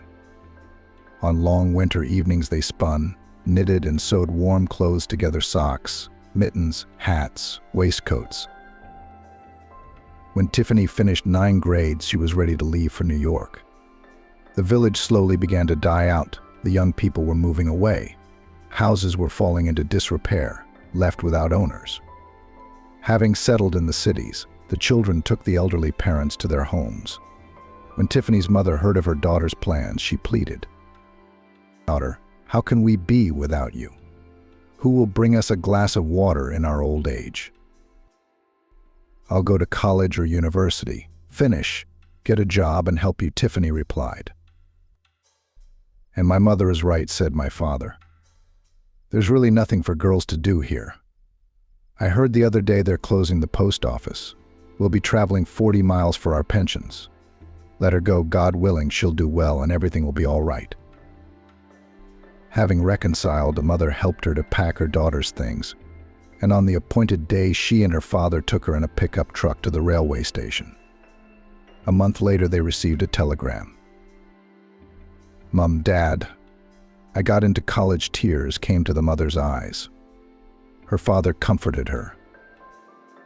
"Tiffany's not stupid. She'll learn. She'll become a man. Maybe she'll take us with her." "Where can we go, Father?" "To New York," sobbed her mother. "Where would we go from our farm?" Tiffany was used to city life. After graduating from college, Tiffany got a job at a factory in the personnel department. That's where she met her husband. He was a foreman on the shop floor. For more than a year, the man courted the girl. He was 10 years older. So Tiffany was very shy of this grown man. But he was persistent, and after a year and a half, Tiffany and Stephen got married, planning a modest wedding. And after 3 more years, the works department gave the young family a flat. That's when they began to think about having children. But the years flew by, and Tiffany didn't get pregnant. Doctors said that she was completely healthy and did not understand the reason for the couple's childlessness. 10 years had passed since Tiffany had left her home village, moved away from her parents, and she was constantly writing letters to them. Dad and Mom answered them. But she couldn't go and visit her family. New York, with its frantic pace of life, wouldn't let her go. And yet Tiffany returned to the village. Only the occasion was not a happy one. One day she received a telegram from her father that her mother had died. Taking time off work, she and her husband bought train tickets and traveled to the funeral the same day. As they walked through the village streets to their home, Tiffany was struck by how different everything was. The windows of the ramshackle houses were boarded up. There were no flowering plants in the front gardens, and the cows and chickens could not be heard mooing in the yards. The village was dying. A few neighbors, mostly old men and women, stood at the gate of her father's house, black shawls tied around their heads. Tiffany walked into the house. On a stool stood the coffin in which her mother lay. The young woman cried as she crouched down beside it. She stroked her mother's head, her hands, gazing into her dead, peaceful expression. It was as if Mum was sound asleep. Only from that sleep there would never again be an awakening. After the wake, when the neighbors had dispersed, Tiffany and Stephen remained seated at the table with their father. "That's it, daughter. Our mum's gone," the man said softly. "She was ill. That's understandable. It's just a pity she didn't get to see her grandchildren." "Daddy, we can't have boys," Tiffany complained. She noticed her husband's reproachful look and lowered her eyes.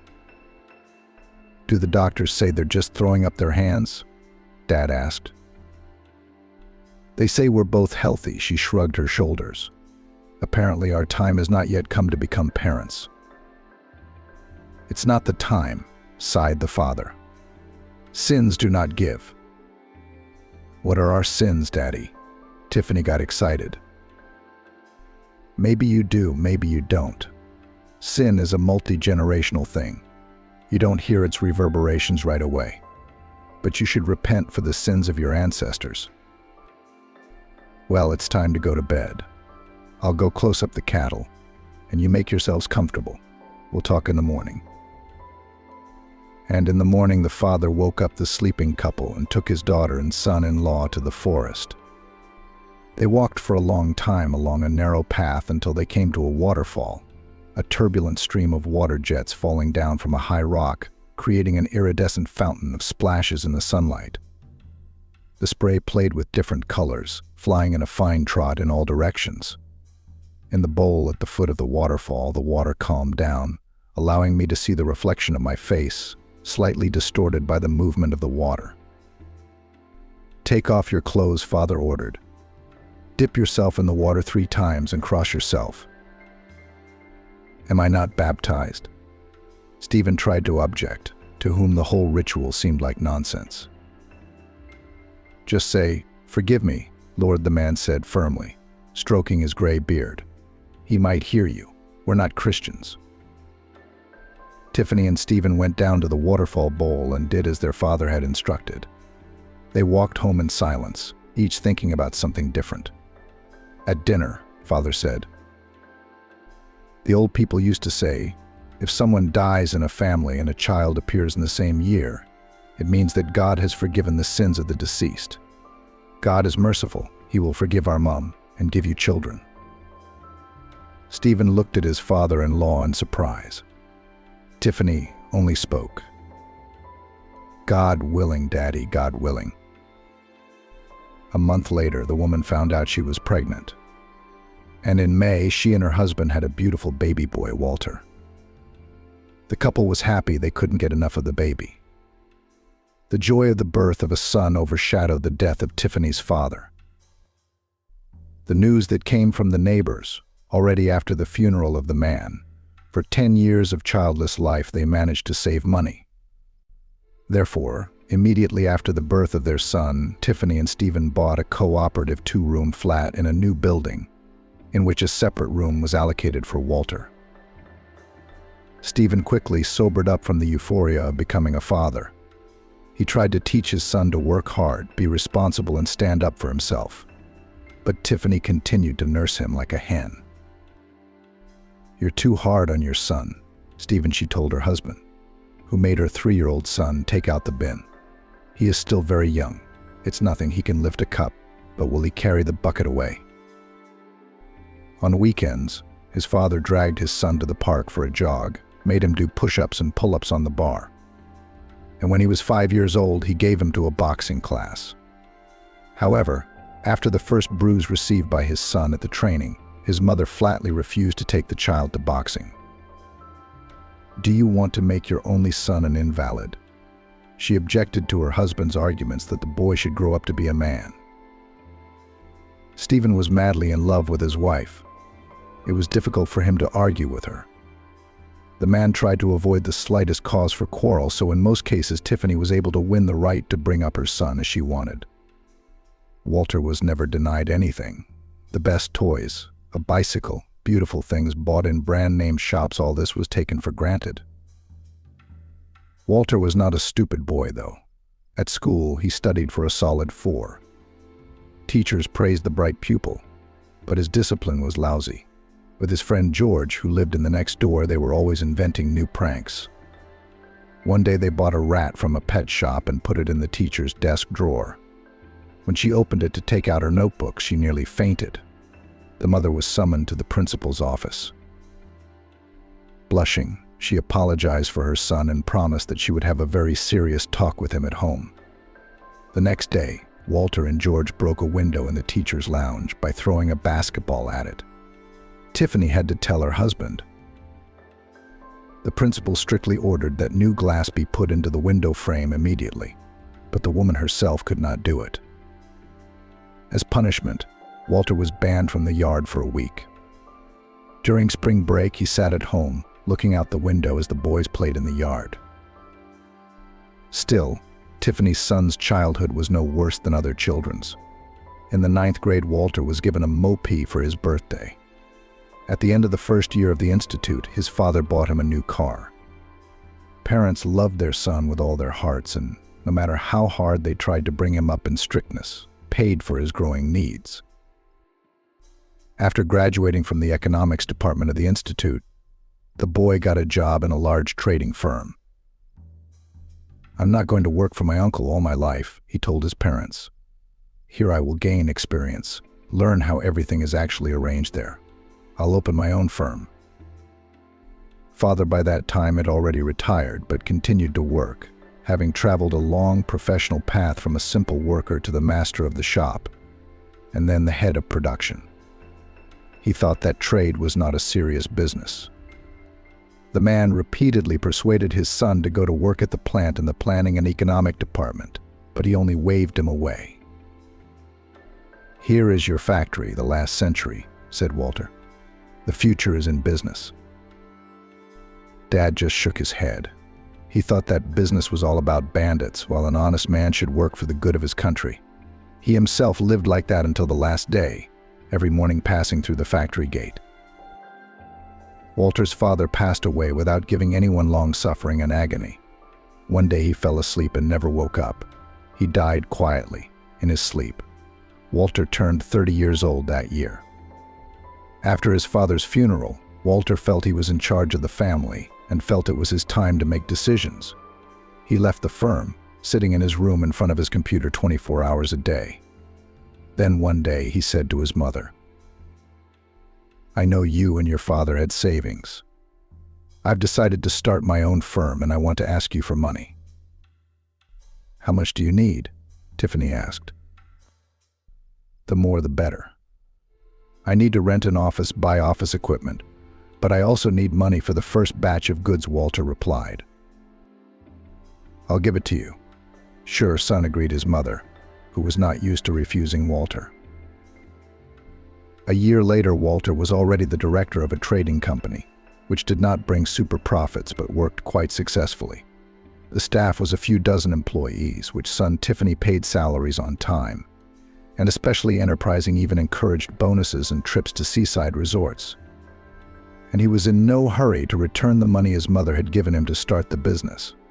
Tiffany didn't ask him to. She was happy that her son was doing what he loved and that he was good at it.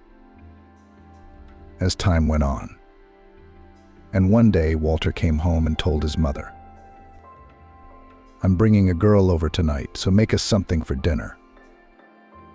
Tiffany smiled. She had been waiting for her son to marry for a long time, but there was no one in their house except his friend George, with whom they had been inseparable since childhood, and suddenly Walter would bring a girl. Maybe they'll even announce that they're getting married. Tiffany would be sure to bless the young couple so that all would be well in their lives. She really wanted to babysit her grandchildren. Her son is in his 30s, and he's not even thinking about kids. Walter met Monica at a club. A spectacular girl in a short, tight dress immediately attracted the attention of the guy. Bright, with a defiant look. She was the kind of girl they say pretty devil. She sat behind the bar and slowly sipped her cocktail. "Do you miss me?" Walter asked and sat down next to her. The girl looked at him with an appraising gaze.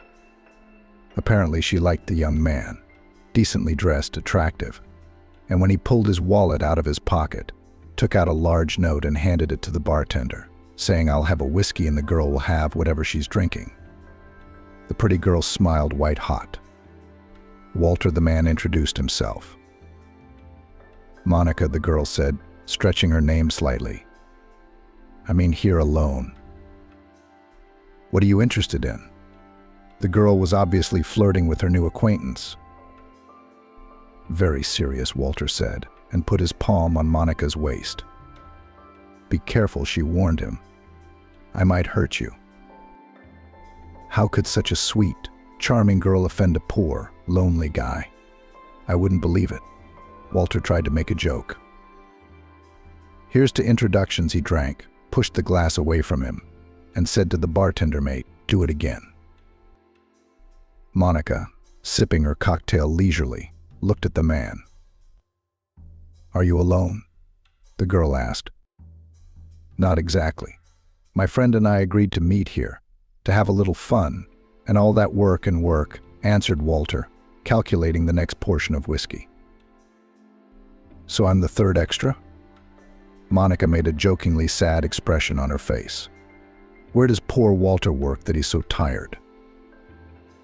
"Poor Walter works at his own firm." "Wait, what's poor Walter?" "He's not poor. He's a very rich man." He started to flounder a bit. "There's my friend George." George came to the counter. Walter introduced George to his new girlfriend, and the group moved into the lounge and took a table. Walter found himself liking Monica more and more, and this liking grew in proportion to the drink. The club was already closing when the group poured out into the street. Monica put her arms around Walter's neck and whispered, "Would you like to continue the evening?" "I'd love to," Walter mumbled. "Then let's go back to my place." "Do you have a drink?" she asked, pulling him close to her by his slim waist. "Do you have any?" Walter spent the night at Monica's, and in the morning, barely able to get his head off the pillow, decided to call George. He had to get home somehow, and George hadn't had much to drink last night. Might as well pick him up brotherly. The phone rang with long beeps. No one answered. "You're up, sweetheart." "Good morning." Monica stretched sweetly in bed. She reached over to the bedside table, where a bottle of champagne stood. She poured it into a glass, drank it, and handed it to Walter. "Want some?" "It'll give you a headache." Monica waved her head, tossing her hair over the pillow. "Don't you have anything stronger?" Walter asked. "Come on, anyway." "There's no ride home," he agreed. "What about a taxi? Or do you just not want to go?" Monica wagged her finger at him.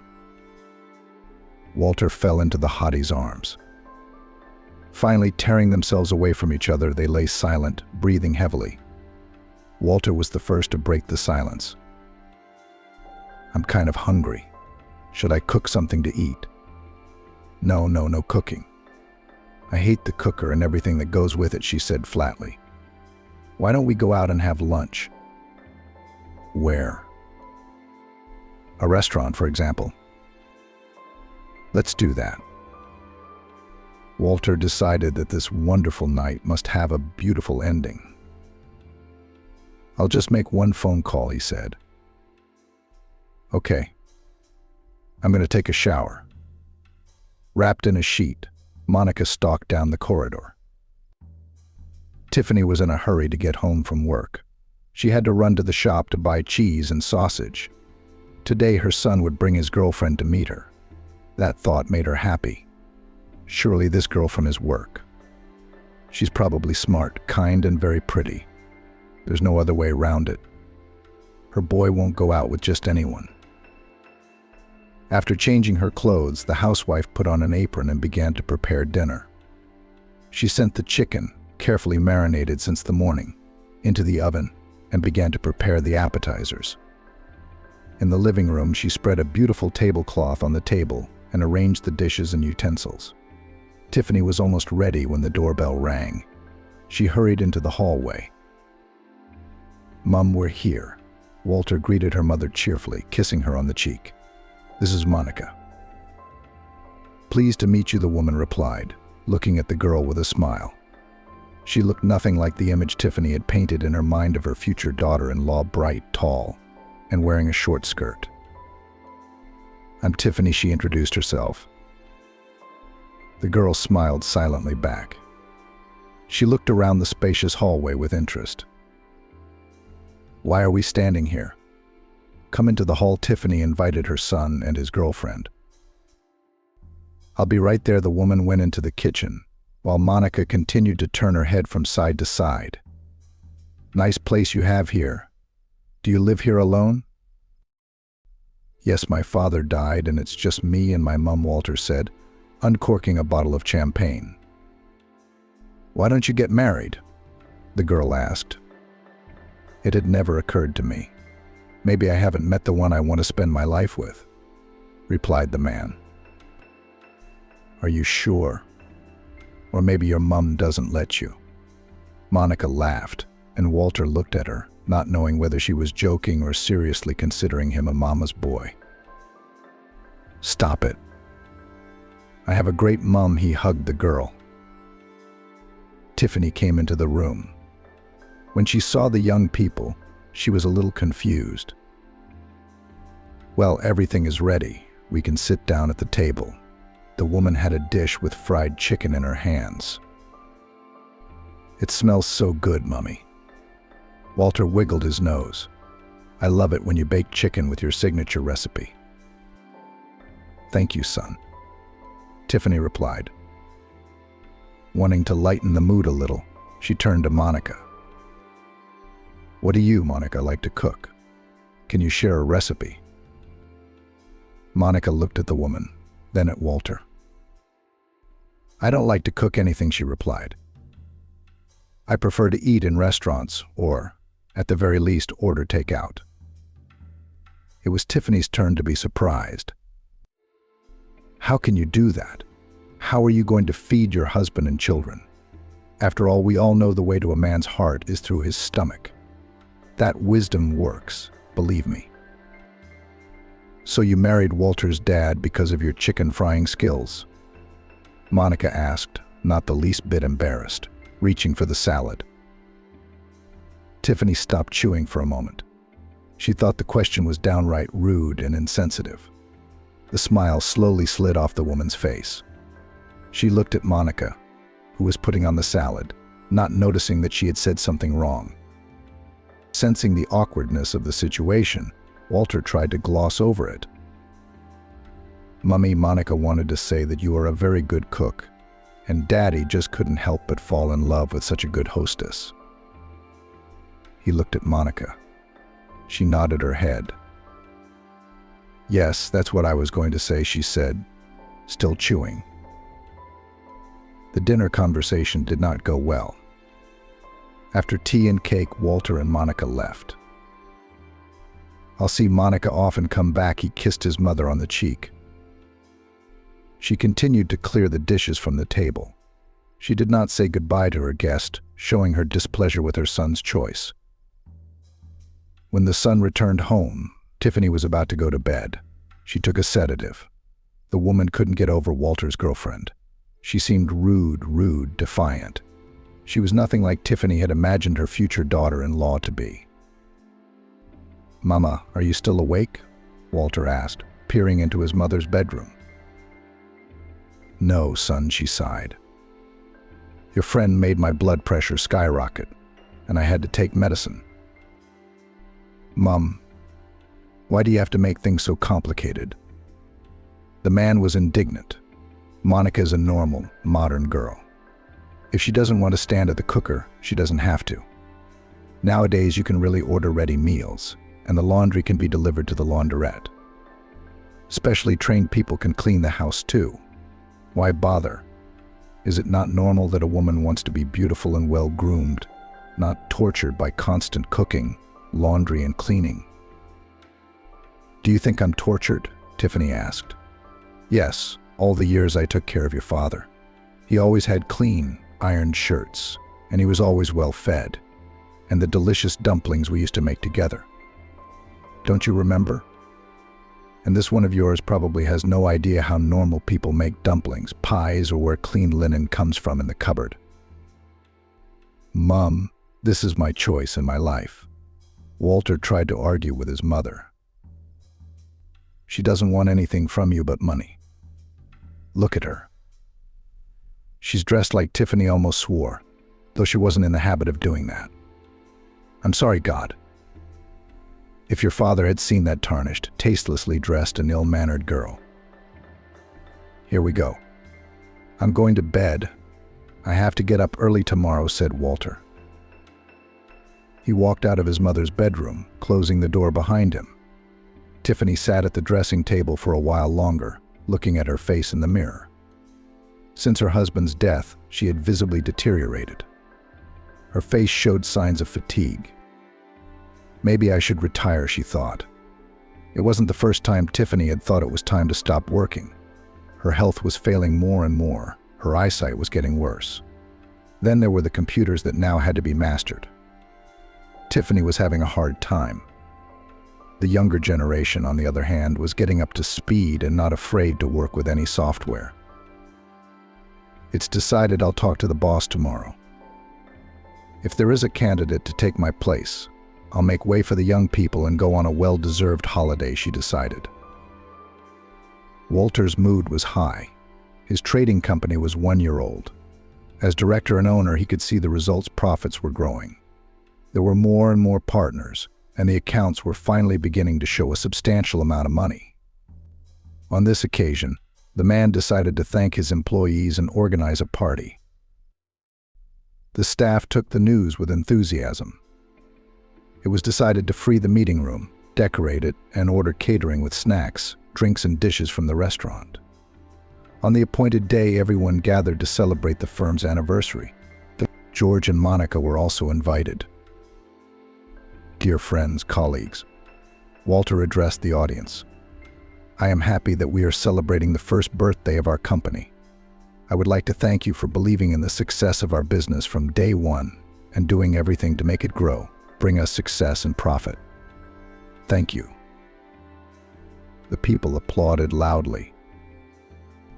I had no idea that your employees loved and respected you so much, Monica said, hugging Walter around the neck. All evening she had been showing that she was directly related to the director, that she was not just his girlfriend, but his favorite girl. Monica had far-reaching plans for Walter. Except his mother Tiffany might be a problem. The other day, Walter gave Monica a luxurious fur coat. However, the gift was not bought on the man's initiative. They were driving through town, and Monica saw a fur store. She asked to come in, because she really likes beautiful fur coats and mantos. The man was unable to object. The girl drove him crazy, and he could not give up his love adventures with Monica. Laving between the racks of coats and mantos, the girl tried on one or the other. At last she came out to Walter, who was drinking coffee on a sofa, spinning round and round. The blue mink coat was very much to the face of the tall and slender Monica. But the price tag that dangled from the sleeve confused Walter. Honey, Monica pouted with greasy scarlet lipstick. Don't I deserve such a gift from you? Look at something else, darling. And preferably this number should be 1 less 0, the man suggested. No, I want this one. It suits me very well. Don't you think it's a little overpriced? It's overpriced. In Europe you can buy much cheaper. Walter tried to dissuade the girl from buying it. But Monica stood her ground. The man had to agree. Wrap it up, he said to the saleswoman, slightly damaging his mood. Prevented Walter from rejoicing in the renewal together with Monica. But very soon the girl was able to lift his spirits by dragging him to her house. He returned home at midnight. The morning coffee, prepared by Tiffany, was invigorating and set him up for work. Walter stepped out of the shower and joined his mother. The woman carefully tossed her son a plate of sandwiches. Did you get home late last night? Did you have to work late? She asked Walter. No, he answered briefly. Where were you then? Walter put the cup on the table, hesitated for a moment, then answered in an irritated tone. Mum, what am I, 5 years old? Are you going to control me all my life? Where I want to be, I'll be there. When I want, then I come. What do you care? Calm down, Tiffany said. I was just wondering, Tiffany said. She was startled. Her son had never let her raise her voice before. It's just that you usually tell me how you spend your time with George, she added. Walter got up from the table, leaving the cup with the unfinished coffee. I'm out of here. Lots of work. Sorry, he said, and turned around, leaving the kitchen. He didn't even kiss his mother goodbye. The conversation hadn't gone well, and the morning wasn't going well. In fact, Tiffany wanted to tell her son about her decision to take a well-deserved retirement. The day before, she'd talked to the head of human resources at the plant. And it turned out she'd been wanting her niece to take Tiffany's place for a long time. But only she was shy to say, because Tiffany had worked at the same place all her life and was honored by the bosses. The issue had resolved itself in a fortnight. The woman would be retiring, giving way to a new generation. Now she wondered how her son would react. Surely he would be pleased. Tiffany was already making plans. First, she wanted to buy a trip to a sanatorium. She'd wanted to go to Karlovy Vary in the Czech Republic for a long time. True, she would have to ask Walter to pay back some of the money she had lent him a year ago to start a business. But her son was apparently doing well, and he would give her the money. And then, when she got back from her trip, she'd renovate the flat. It will be necessary to hire a good team of workers to do everything qualitatively and quickly. And in the renovated flat, she would be able to live out her life. That was Tiffany's plan as she planned to leave work. But that evening, Walter didn't come home again. After work, he went to Monica's house, taking her favorite champagne on the way. After a pleasant time, they lay cuddled together. Walter, the girl murmured. "How about it?" What he said. "Will you marry me?" "What do you mean yours? Yes or no?" She whispered caressingly in his ear. "I will," Walter answered. "When?" Monica persisted. "Tomorrow, isn't it?" Walter finally came to his senses and looked at the girl. "Are we that bad or what?" he asked. Monica reached over to the nightstand for a packet of cigarettes. "I knew it," she said resentfully. "I knew you were just like all men. You come to me, and then you marry some gray mouse." "What made you think that?" the man asked, opening the window to light a cigarette. "If you wanted to marry me, you would have proposed already. What am I, a girl for an hour or something?" "Don't talk nonsense," Walter said. "Don't I give you money? I don't buy you presents. I don't fulfill your wishes." "That's all right. But a wife is something else. If a man marries, he proves his love. You love me, don't you?" "I do." "All right, if that's the way you want it, we'll get married." He put out his cigarette. "Then come to me, my little cat." Walter couldn't resist Monica. A few days later, he picked Monica up after work and they went to his house to tell Tiffany that they were getting married. To mark the occasion, the girl wore a new fur coat Walter had bought her. Let his mother see that he spared nothing for her. Tiffany wasn't expecting any guests. She wasn't feeling well today. Her blood pressure spiked and she had to take some medicine. She lay on the sofa in the living room and turned on the television softly. When she heard the sound of the door opening in the hallway, she didn't get up. She knew it was her son. "Mom, you're home. We're home," shouted Walter from the hallway, helping Monica out of her outerwear.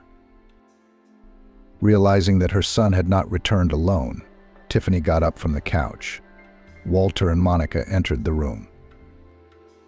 "Hi, were you resting or something?" the man asked. "Yeah, I wasn't feeling well," the mother replied. "Hello, Tiffany." Monica tried to appear polite, but still caused negative emotions in Tiffany, which she could hardly hide. "Hello, Monica. Come on in."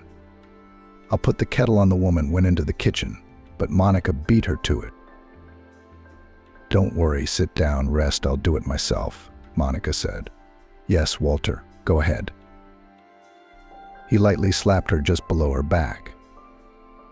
But Tiffany noticed his gesture and wrinkled her nose, disliking the girl even more. When everyone was seated at the table, Monica elbowed Walter in the side. She couldn't wait for him to tell her mother that they were getting married soon. Mom, Monica and I have something we want to tell you. Walter began, trying to keep his tone solemn, but he hesitated a little. Why are you slowing down, Walter? Said the girl loudly and clearly, not waiting for the groom to make up his mind to announce the news. Tiffany, we're getting married. Tiffany sighed and stared into her teacup. Oh, and yet the contagion is unapologetic, she thought. Yes, Mum, tomorrow we'll go and apply at the registry office. There are some people we know there, so we won't have to wait long. I think we can get married in a month. What's the rush? Is she pregnant? The woman nodded towards Monica, not even wanting to say her name. Are you crazy? The girl was indignant. I'm pregnant. Well, no, that's not me. It's just that usually those who are in such a hurry are those who have noticed a baby in their sin. Normal people prepare for a wedding deliberately, thinking about every step, Tiffany said calmly and judiciously. Walter, have you heard? According to your mother, we're not normal people. I'm shocked. Walter, why aren't you saying anything? Monica echoed loudly. Keep it down, please, Walter's mother asked. I have a terrible headache. Mom, it's what we decided, said the man calmly. It's out of the question. We came with Monica to tell you the news first. Thank you for that, sighed the mother. She sipped her tea, took a candy from the vase and slowly unwrapped the wrapper. Aren't you glad? Don't you have anything more to say? I'm glad when you're happy. That's all I can tell you, Tiffany replied. But since you come to me with news, I have something to tell you. The couple stared at the woman in surprise. Taking another bite of her chocolate candy, Tiffany finished her tea. As of Monday, I'm taking a well-deserved holiday. I've decided that I've had enough of working, and it's time to take a break, she said. Congratulations, Mum. It's about time, Walter exclaimed. Wait, don't interrupt me and listen, the mother continued, looking into her son's eyes. First of all, I want you to know that I want to have a healthy holiday. That's why I plan to buy a trip to Karlovy Vary. There is good air, mineral springs, all conditions for treatment of my arthritis and hypertension. That's great. I support this idea and I'm happy for you, Walter replied. While I'm in the Czech Republic, I'll need to renovate my flat, Tiffany continued. So I've decided to hire a team of decorators and have them do it right, so I don't have to think about how to fix it up later. I think it'll be enough to last me a lifetime. Walter looked round the kitchen. The flat really should have been renovated a long time ago. Especially nowadays, everything was done with beautiful, modern materials. And if they brought in a designer, they could make a luxury flat out of their 3-bedroom. In that connection, Walter, I'd like to ask you to return the money I gave you for your business. I'm going to need it now, Tiffany said. Walter looked up and stared at his mother. Monica looked at her lover in surprise. It was obvious that he was confused. His mother's desire to get the money back came as a surprise to the man. To be honest, he had already forgotten, thanks to whom he was able to start so successfully and turn the firm, as they call it, from scratch. I hope to get it next week, because I have to pay for the trip and give a deposit to the construction team, the mother added. The woman calmly finished her tea, pretending not to notice how puzzled her son was. Monica did not understand anything at all. Only one thing was clear to her: the wedding seemed to be on the verge of failure. It was not enough for the girl to sign and become Walter's wife. She dreamed of a lavish wedding with a museum restaurant and a huge number of guests. Monica was the first to break the silence in the kitchen. You know what, Tiffany? You should be ashamed to ask Walter for money. He's your own son, not a creditor. And besides, we have a big event coming up. Do you want us to celebrate our wedding in the dining room? Shut up, Walter said quietly. But Monica was unstoppable. You're old. You don't need much. Buy yourself a trip to a boarding house in Los Angeles County and relax for a month. You can renovate it in 2 or 3 years. What, do you have to have celebrities here so you can do a fancy renovation? Shut up, Monica. Walter tried to calm the girl down. No, Walter, I will not shut up. I'm your wife for 5 minutes, and therefore I have the right to decide where to spend your money. If I say there's going to be a wedding, there's going to be a wedding, or you'll never see me again. The girl literally jumped from the table, quickly dressed and slammed the door. Walter tried to rush after her, but Tiffany stopped him abruptly. Sit down, I haven't finished, she said. Confused, the man slumped back in his chair. That's a lot of money, he said. You have to be warned about such things in advance. This money is still in circulation. Soon we'll have to pay for another shipment of goods. It's not even one lorry, but several. Do you realize how much money that is? I have no idea, and I don't want to think about it, Tiffany said firmly. When you needed the money, I gave it to you with no terms or conditions. I was counting on your integrity. Now I need it, and I want it back without disrupting my plans. Mum, don't you care about my plans? Walter asked indignantly. I come to you, tell you I'm getting married, that Monica and I are going to celebrate the wedding in a restaurant. And you don't react to that? How am I supposed to react, son? It's your life, your decision. What does that have to do with me? Walter asked. What does it have to do with you? You should at least be happy and at most help me, Tiffany replied. No, my dear. Everything I had to do, I did for you. You're an adult. You're well into your 30s, so the word should doesn't apply to me now. It's up to you to look after, protect, and support your mother in her old age. Or do you have a different opinion? You're being unfair by denying me the opportunity to marry, Walter said sadly. I'm not stopping you. Marry whoever you want to marry. Give me the money. And let's end this pointless conversation.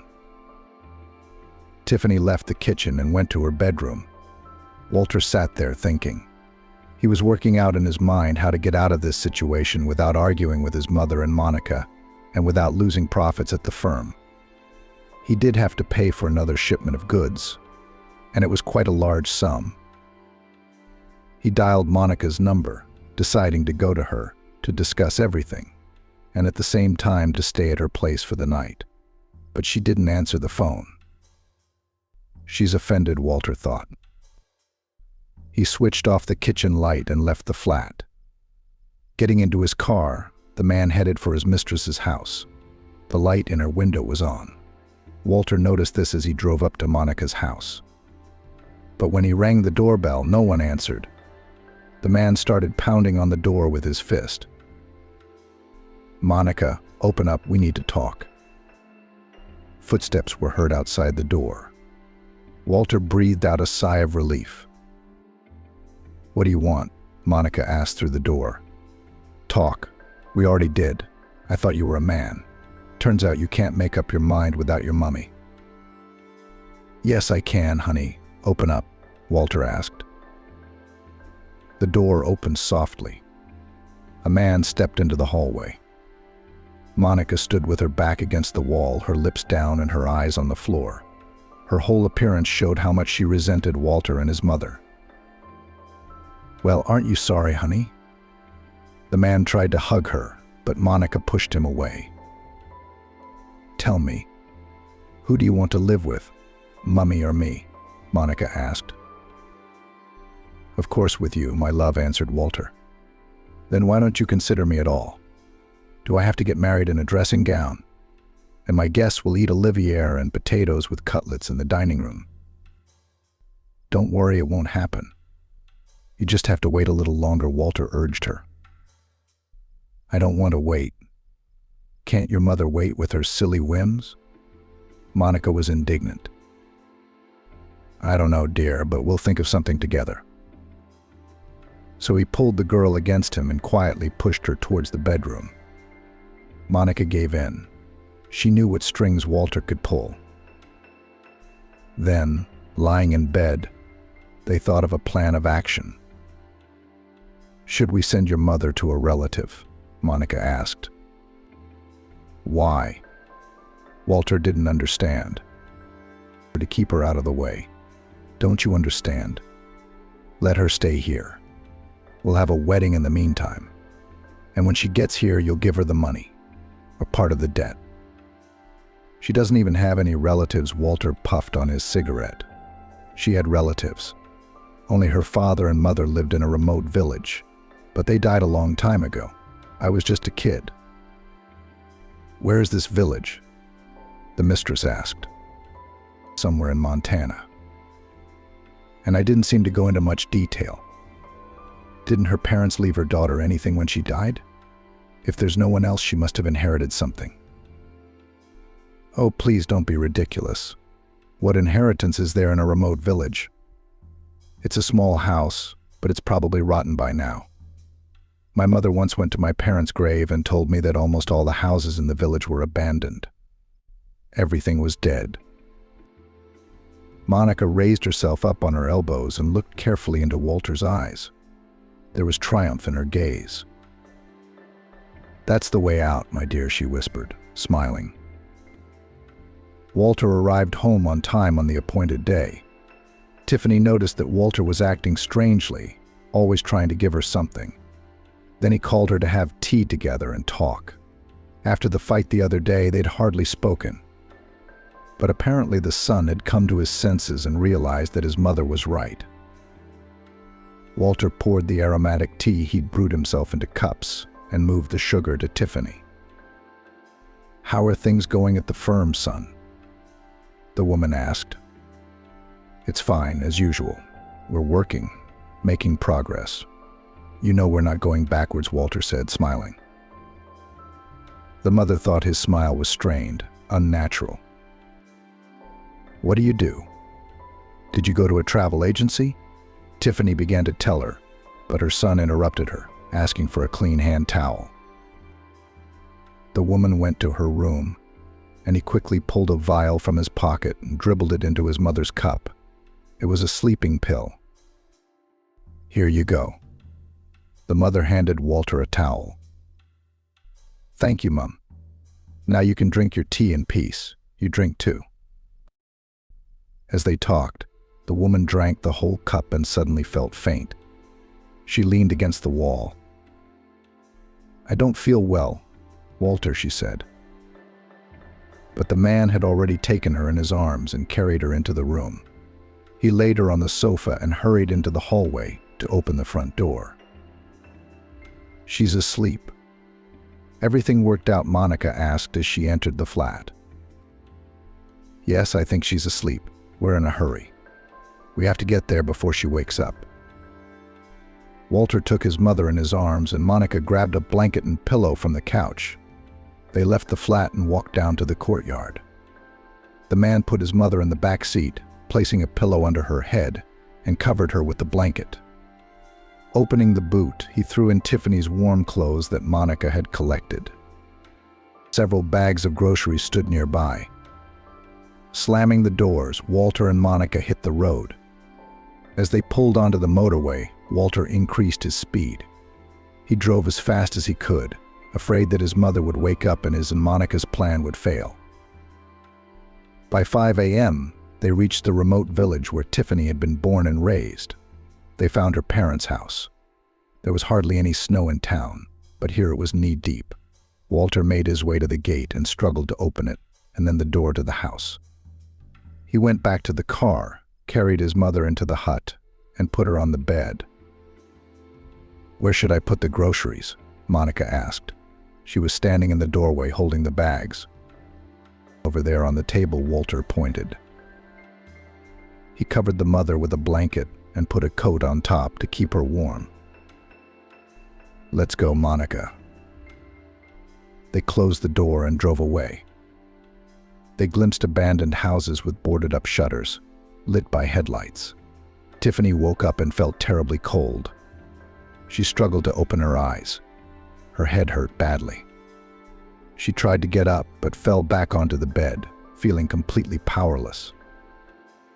Where am I? Thought the woman. There were wooden walls all around.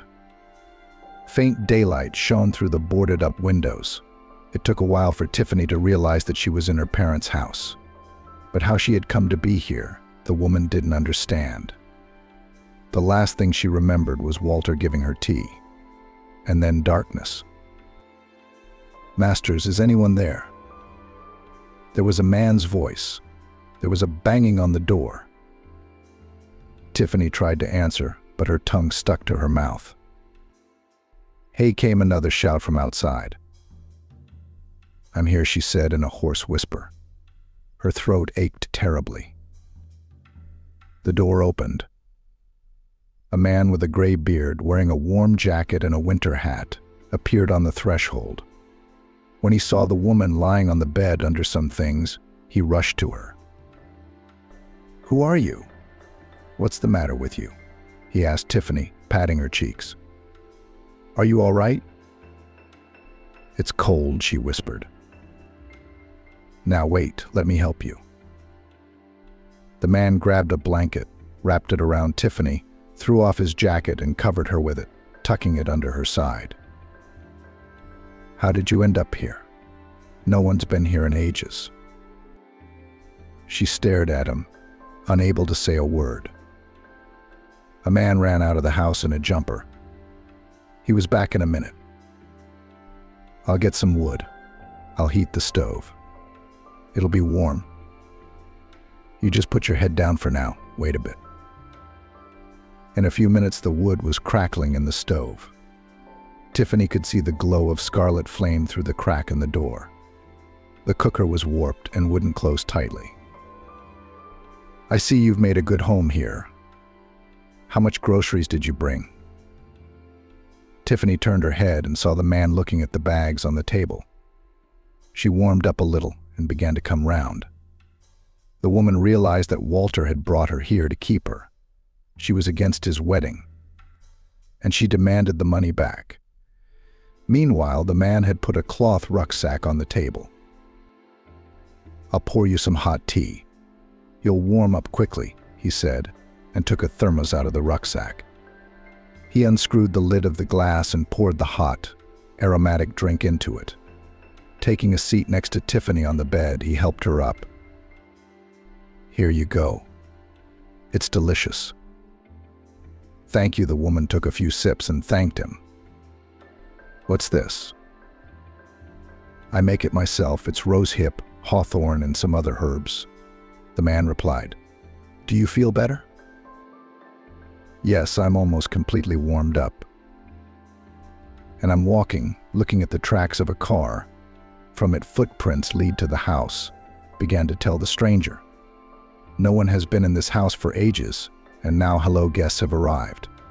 So I thought I'd go in and check who had arrived. And here you are." "Who are you?" Tiffany asked. As she drank the hot tea, she felt invigorated. Her headache was gone. "Oh, forgive me, you old fool. I forgot to introduce myself," the man apologized. "I'm Oscar, the local forester." "Oscar? How strange," Tiffany said thoughtfully. "Why strange?" The man didn't understand. Tiffany sat up on the bed. She felt the warmth of the house. The crackling logs in the cooker warmed not only her body but also her soul. She looked round the room. The colored wallpaper had almost completely fallen off the walls. The ceiling looked back at her. Old curtains were hanging from the windows. "My mum made them when I was a girl. This is my home. You see, I grew up here, lived with my parents, then went to the city to study and stayed there. My daddy's name was Oscar. He was a forester in those days. Everyone in the neighborhood respected him. He was a very good man."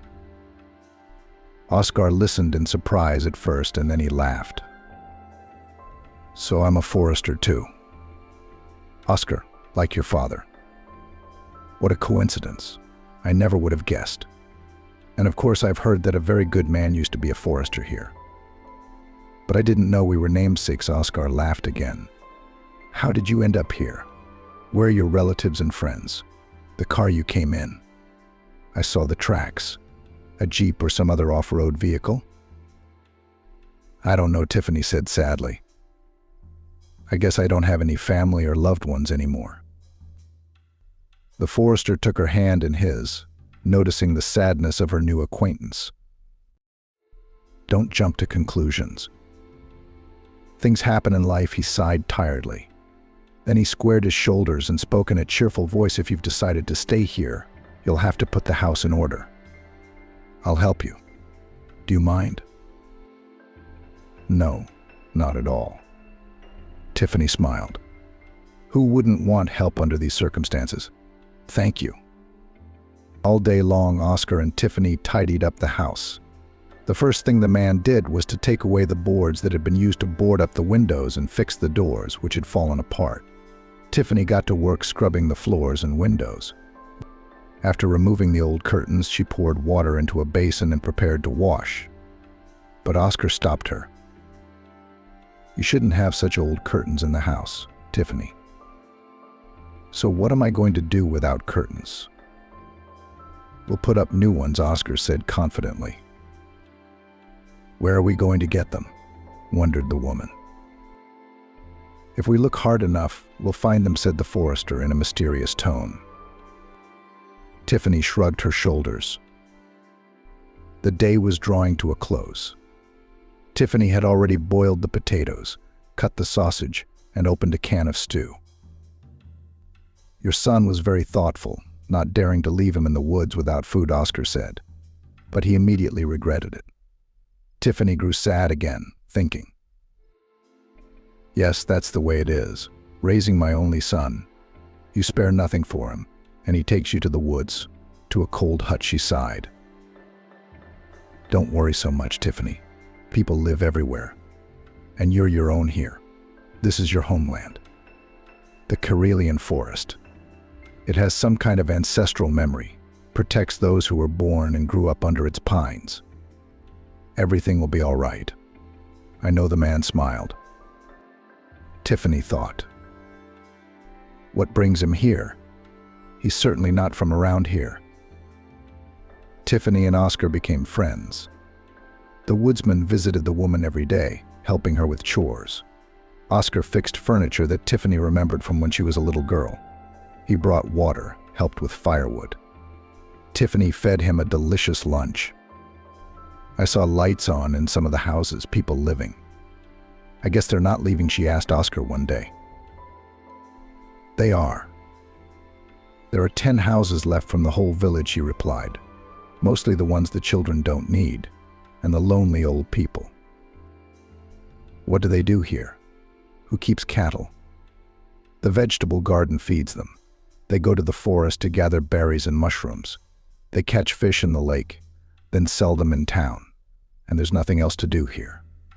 Televisions aren't always on. Do they have televisions in the houses? Tiffany got excited. She was bored alone. She was also bored with the soap operas she liked to watch in the city in the evenings. Yes, but the connection sometimes goes down, especially in the winter. Tiffany suddenly got up from the table and went to the wardrobe. There were things that Miles had hastily thrown into bags. She found among them her card, which was to be used to pay the woman's work and pension. Here she handed the card to the forester. This is my card. What is it? The man didn't understand. I beg you, let's go to the shop and buy me a TV set. Please, she asked, her palms folded across her chest. Oscar thought for a moment. The nearest shop was 80 kilometers away. It would take all day to get there and back. But Tiffany looked at him with such pleading eyes that he couldn't refuse her. All right, we'll take my car tomorrow, the man agreed. Tiffany smiled happily. She was growing to like this strong man with such a familiar name. He reminded her very much of her father. 2 months passed, summer came.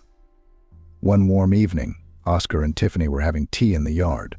The forester had made a small table. Tiffany tied a tablecloth on it. The trees swayed quietly around them, enjoying the pleasant company and tranquility. The woman suddenly thought that nothing ever just happens. Perhaps she should have come back here a long time ago, she wondered to herself. She liked preparing the vegetable garden for planting. She liked setting up the house, making it cozy. Tiffany, Oscar said to her, "You and I are both old. We live here together and we don't seem to get bored." "What's there to be bored about?" "I'll plant a vegetable garden soon and then I'll take care of it," Tiffany told him. Yes, a vegetable garden is certainly something to do. But that's not what I meant. "Well, Tiffany, let's live together." The woman looked at Oscar in surprise. In his kind eyes there was so much hope, warmth, life experience. "We're hardly ever apart, Oscar. I mean, let's live together, run the household, and watch your TV series in the evenings." He looked so touching in his uncertainty that Tiffany couldn't stand it and held out her hand to him. "Come on, Oscar. It really is more fun together." Without hiding his joy, the man put his arms around Tiffany, held her tightly against him, and stroked her gray hair. One day, returning from the forest, Oscar brought a small fawn into the house. The animal was wounded and looked weak, almost lifeless. "What's wrong with it, Oscar?" Tiffany asked, putting aside the basin of laundry. "He's trapped, the little fellow. I guess the poachers were at it again. I had to rescue the little lynx." "Wow, a lynx. He's healthier than a big cat," said Oscar. "Bring the first aid kit, please." He treated the wound on the lynx's leg, applied a bandage with ointment, and calmed the animal down. "He'll stay with us for a while and then we'll see." An old dog box was re-equipped for the lynx. We had to renew the boards and make an enclosure out of metal mesh. The lynx was named Rex. This was the name of the previous owner of the box. But he was a dog, not a wild cat. The pet was very affectionate, licking Tiffany's hand as she stroked and bandaged him. A few days later, Oscar returned with a large box. There were a dozen chickens in it. "That's not nothing," he said proudly, showing Tiffany the chickens lurking at the bottom of the carton. "Now we'll always have fresh eggs." "Oh my God, Oscar, where are we going to keep them?" Tiffany spluttered. "It's not a problem. Tomorrow morning I'll start building a chicken coop, and then I'll build a stable. We'll have a cow, goats, geese, piglets. We'll have our own farm." Tiffany only shook her head, smiling and enjoying Oscar's thriftiness. It was not a problem for him to get the wood to build buildings. That's why Oscar decided not to be petty. And in just a month, not only the barn, the chicken coop, and the pen for geese and ducks, but also a new bathhouse grew in the yard of the house. Tiffany was overjoyed when the first smoke appeared from the chimney. "In time, we'll renovate the house," Oscar promised. "As long as I have the strength, I'll do it all." Once a month, Tiffany and Oscar drove into town to withdraw money from their cards and get Oscar's salary. At the same time, they would stop by the market and sell eggs, milk, and poultry to the vendors. The price was not high, but they did not want to trade themselves. They had to go back and do farming. Having made the necessary purchases, they would go home. One day on their way back, they noticed a car on a forest road. "It's not ours, some tourists, probably," Oscar suggested and pulled up next to the unfamiliar car. "Hello. Do you need any help?" "Good evening." A man in his 40s approached Oscar. "My car broke down. No matter how hard I try, it won't start." "Let me have a look," the forester offered. He looked under the bonnet of the foreign car, touched and moved something. "It's bad, it needs repair," said Oscar. "Where is there to repair?" asked the man. "I looked on the navigator. There are no settlements nearby."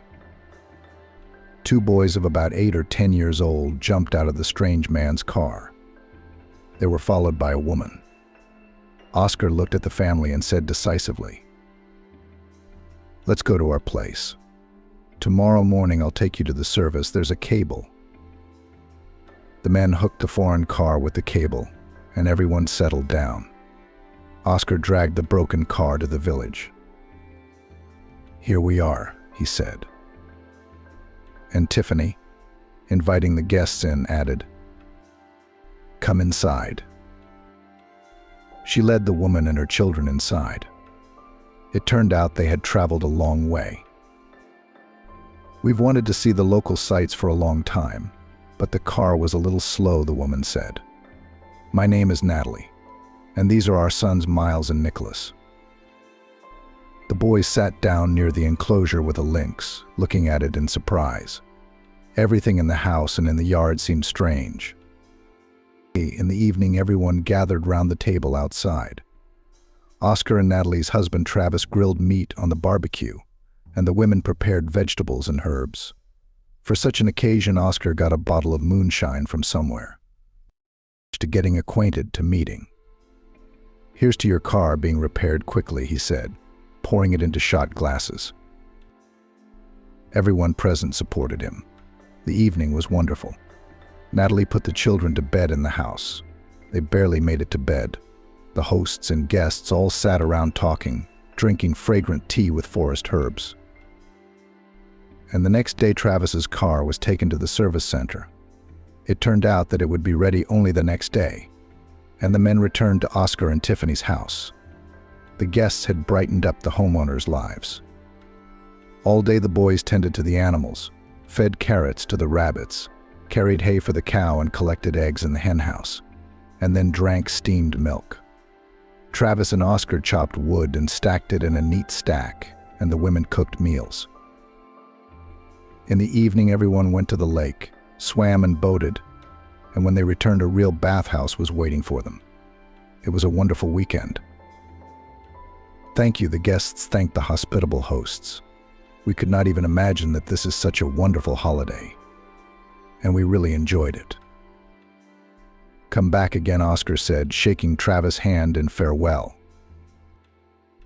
"You bet we will, and we'll bring our friends with us," he promised, as the car with the new friends drove off down the street. Oscar said to Tiffany, "I think it's time to start building guest houses." All summer, Tiffany worked in the vegetable garden, harvesting crops and making preparations for the winter. Oscar got serious about building an addition to the house. He enjoyed having visitors, and in his heart he hoped that Travis would keep his promise and come on holiday to visit them. The man and woman went to the woods to pick berries and mushrooms, made jam and pickled vegetables, and in the long winter Tiffany knitted warm socks, mittens, and other things from the rabbit's wool. So the winter flew by, followed by spring. The elderly couple's household gradually expanded, and the chores became more troublesome. One evening they were finishing digging a plot of land for planting potatoes, when suddenly a few cars drove up to the house one after another. "Who's that, Oscar?" Tiffany wondered. "Let's see," replied her husband, and went to the gate. Travis walked towards him. "Well done, master," he shouted when he saw Oscar. "How are you? Are you well?" "Healthy, thank God," he said. "Tiffany, look who's here."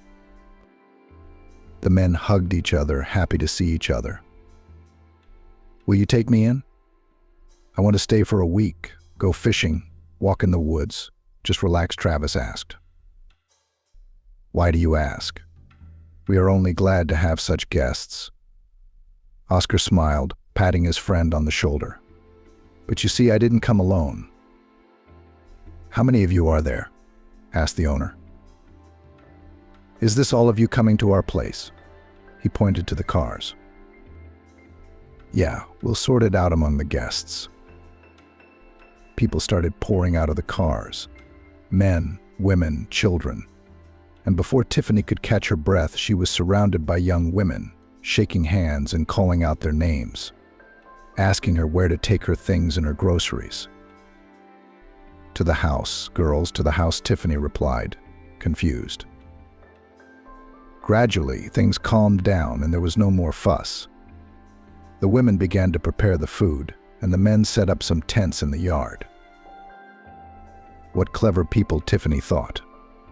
The children had beds in the house and the adults were in the yard. The noise, the fun, the joy of the children's voices settled into Tiffany and Oscar's previously quiet home for a week. The children enjoyed feeding the animals, going to the lake with their parents, and playing outside.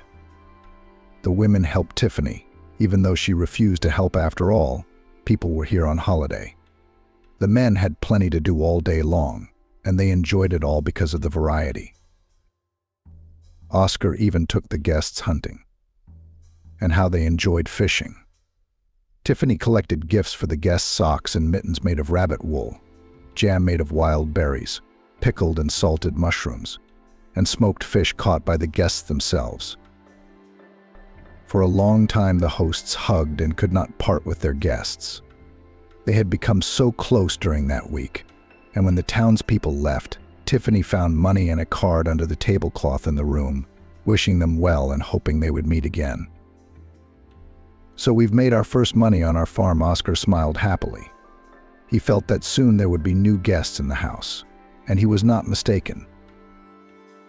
A week later, another group of 3 families arrived. "Travis told me you guys have a great holiday here," said a man named Scott. "It's a good holiday. Come on in the yard," Oscar said. "Rumors abound, but good things come to good." A few years flew by unnoticed. Now, from May to September, tourists from different cities came to visit Tiffany and Oscar, some for a day or two, and some for a week. Oscar had built several summer houses, bought 2 boats, and installed a drip irrigation system. People from megalopolises and noisy cities liked to relax surrounded by wild, untouched nature. The hosts did not demand payment for accommodation and did not set any rates. After all, the guests helped them in many ways. But the tourists always left money, which Oscar invested in new buildings, the purchase of fodder for cattle, and other necessary things. That day they were waiting for the next guests. "Look, someone is coming," Oscar shouted to the woman. "I think it's ours." A black Jeep stopped at the gate, and a man got out. He looked with surprise at the good house with beautiful carved plait bands, at the strange man, at the links in the enclosure. "Don't you recognize him?" "My son is here," Tiffany said quietly, shielding her eyes from the sun with her hand. She took a few steps forward and smiled, bowing her head. "Hello, son." "Hello." Walter's legs gave out at the sight of his mother, healthy, beautiful, and cheerful. He hugged his mother and sobbed, stroking her head. Tiffany softly spoke the words that Oscar had once said to her. "This is our homeland here, son, the Maine woods. It somehow keeps the memory of our ancestors alive, protects those who were born and raised beneath its pines. It's going to be okay. I know it will."